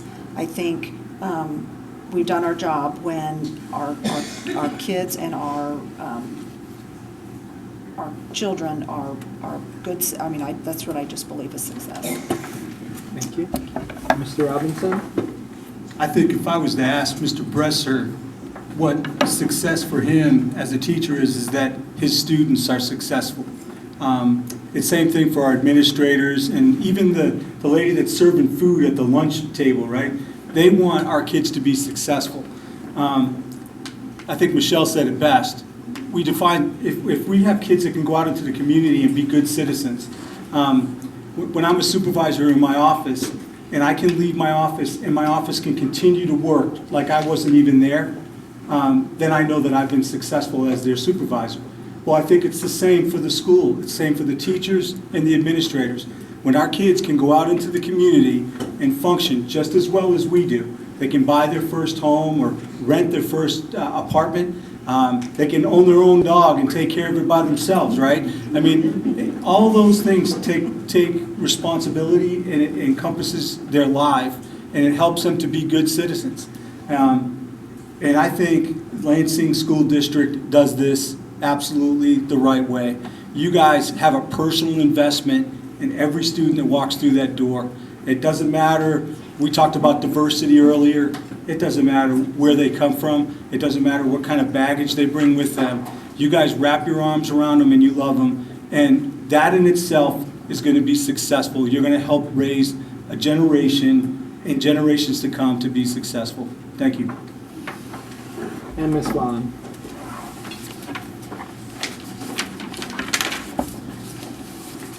Great question coming from a swimming coach, because when these kids are in the pool, they're looking for their PR, their personal record, their personal goal. You know, they are looking for personal growth, and that's what we should be measuring by success, whether it's students or administrators or teachers, that there's personal growth. Not to mention the fact of acceptance of others, because, you know, one person getting out of bed in the morning is maybe, you know, success for them. However, somebody running a race and running a marathon is a success for another person. Again, we all have different obstacles, we all have different issues that we look at and struggle through every day, including our students, including our teachers, including our administrators. And we don't know the struggles that every person looks at, because what somebody said that we're looking at like 3,500 individuals that walk into our schools on a daily basis. That's 3,200 to 3,500 personal struggles and personal issues that they have to walk into those schools every day. So personal growth in terms of what each individual person grows from daily, not to mention the fact of acceptance of others. That's a success that can be looked at. And really, you can't measure the growth and the acceptance of others just by the fact of, you know, you look at how people treat other people. That's a measurement. Thank you so much. Okay, at this time, we're going to wrap it up and have closings. Each candidate will have 3 minutes to close out. And so we are starting with Mr. Yoakum. If we have 3 minutes for each closing, that will end approximately about 8:45. Hopefully the candidates can stay around, and maybe if some people who had questions didn't have a chance to ask questions, they can do that. But otherwise, we're going to have closings, and we'll start with Mr. Yoakum. Thank you guys for your time tonight. Thank you for educating yourself on your candidates. Thank you, candidates, for coming out, stating your views, stating your passion for the district. Each one of us have our own individual passions. Hopefully, as a voter, you have found the one that you want to call your candidate. Thank you. All right, Mr. Bargery. Thank you, everybody, for showing up.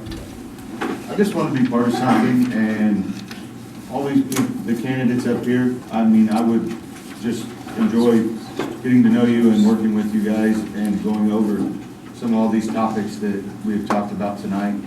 And I just want to be involved in the community and do something good for the school and the community, so. Thank you. Mr. Buffo? Thank you. Thank you for the opportunity to come before you guys tonight. I am humbled in front of all the other people that are running for school board. All I'm asking is that there are 4 people that are going to be getting elected. And I would really appreciate if I could be one of those 4 people. Thank you. Well, I too want to thank everyone for coming tonight. You being here shows to me that you want to be engaged in the community and that you want to be engaged in schools and that you care about our kids. And so do I. And I feel like I have the time. My kids have all gone through school, and so I have the time to be involved and to want to continue doing that. And I feel very honored and privileged to have served since 2011 and been able to accomplish a lot of really good things in our district. And I'd like for that to continue. And there were people on the school board that took care of our district when my kids were going through school. And I think that I want to do that for the kids that are there now and moving into the future. It kind of runs in the family. My father-in-law served on the school board back in the 1950s. So it's cool to be able to continue that tradition. And I hope that we have said some things tonight that resonated with you. And if so, I would appreciate your support on November 5th. Thank you. Mr. Foster? Yeah, I'll just echo, thank you all for being here. It was personally energizing for me to have such a full room of folks that were interested and invested in making a wise decision for school board. I will tell you, I'm pleasantly surprised. I have been since the beginning of the folks that got into the race. I think you guys have the wonderful challenge of trying to pick the best of a good panel of candidates. And so I hope you feel great about that, as I certainly do. I'll just reiterate what I said up front, which is, I think as I consider who makes a great candidate for school board, I think there are really 4 key things that I'm prioritizing. One is I think it's important whenever possible that there are kids in the school district, so you have some of that firsthand working knowledge of what the teachers are challenged by, what the other parents are challenged by, and what's working well and what might not be working well on the ground. Not that there's not ways to get that information if you don't have kids.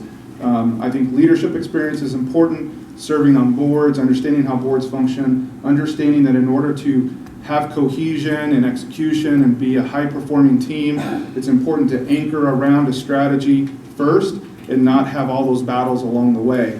And so one of my contributions early on will be trying to push for the establishment of a well-vetted, forward-thinking strategic plan to give us that anchor, give us that center point. I think a background in education is also very valuable when you're talking about membership on the school board.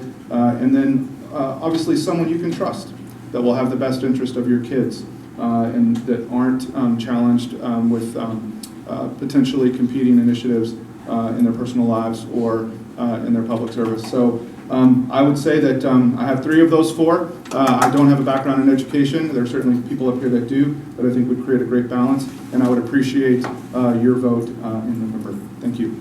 Thank you, Mr. Foster. Mr. Irwin? Hi, I'm Jay Irwin, and I like one of your 4 votes. If I'm elected, I can work with anybody here that's spoken tonight, or anybody who's not, that's already a member of the board, and any of these administrators or teachers or counselors. I will passionately work towards the priorities that I outlined in my opening. I think the relationship with the community should be transparent without ego. I don't care if you're a farmer or a nuclear physicist. We need to listen to you and take in the dialogue and take your issues seriously and work to build a consensus to get it done. We should share issues, seek input, and share solutions and get things done for this community. Open forums, surveys, town halls, all kinds of things that we can do just like this. We should have this type of thing once a month at the school board. I'd love to see this many people there instead of just candidates. And I think the school board works for everyone. every student, every teacher, every administrator, and every taxpayer in the community has a vested interest in our success. I have the time. I don't have a hidden agenda, and I will work hard for Lansing, Kansas. Thank you. Ms. McClellan? Just like everyone, I would like to thank everybody for coming out and showing up tonight. This was an awesome representation of our community. I'd just like to say that I make decisions and have made decisions while being on the school board as if all the children, as if they were my kids. You know, what would I want the school district to look like for my children? And so having kids and having been through the school district in Lansing, I can say that we have some of the best teachers around, great administrators, and I believe a school board that has that same outlook, that is trying to do what's best for the kids. The kids are the top priority, and I hope that you'll vote for me, and so that I can continue to make Lansing School District the best. Thank you. Mr. Robinson? Hey, thank you again for coming out. Great experience. If I'm elected by you to represent you and your children's interest, you can always come to me with your issues, and there's no exceptions to that. I have an open door. The bottom line is that I work for you and will represent you through the board to the best of my ability. Great community, and I think it takes all of us. It's not just the school board that's going to help our children succeed. It's a community involvement. We need everybody's help. And again, thank you for being here tonight. Thank you, Ms. Robinson. Ms. Vaughn? Yes, thank you for coming out tonight. We appreciate you listening to us and our answers to the questions that were by the audience and by the students and the other individuals that provided them. Transparency. Just, that's one thing that I would like to make very clear in the fact of what the school board should be following through with. Transparency of how they come across or how they come to formulate decisions, the budget, things like that. And those are the types of things that I would be looking at if I were elected school board, and I do appreciate if you would vote for me. In addition to transparency, sorry, I just lost my train of thought. But yeah, thank you very much for coming out. And Ms. Worth? Yeah, I would like to thank everyone too. I think it's amazing that we have 12 people interested in being on the Board of Education. It just shows how much we care about our kids and this community and our schools.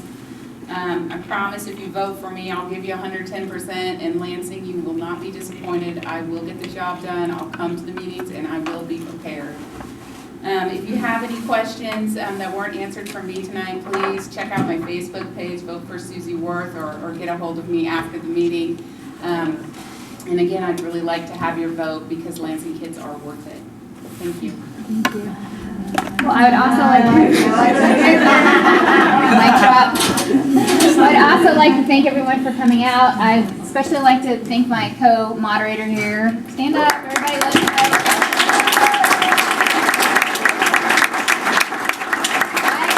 I was not in National Honor Society, but my husband was, but I was not. But I know a key part of National Honor Society is community service, and so I appreciate this is definitely community service, so thank you for that. At this time, I'm going to turn it back over to our fearless leader here, Brandon. Fearless. Fearless. Never saw a spider I wasn't terrified of. I would just like to close the evening, ladies and gentlemen, by first thanking all the candidates for coming out tonight. It's funny for me being a local for life. I've known about half of them for multiple decades, and it's just great to see so many folks interested in the process. I hope that you have learned something tonight. I hope you found it informational and educational. That's all the Chamber has hoped to do by hosting this event. We support no one person, no one party, or no one agenda. We just want folks to know information, know what's going on, who's involved. And so I would like to thank my dear friend Natalie for being our timekeeper. Yet again, give her both our moderators, thank you very much. And special thanks to my dear friend Sabrina Darley, Yes. without whom I could not have done any of it tonight. And with that, ladies and gentlemen, I will say good night and thank you all for coming out.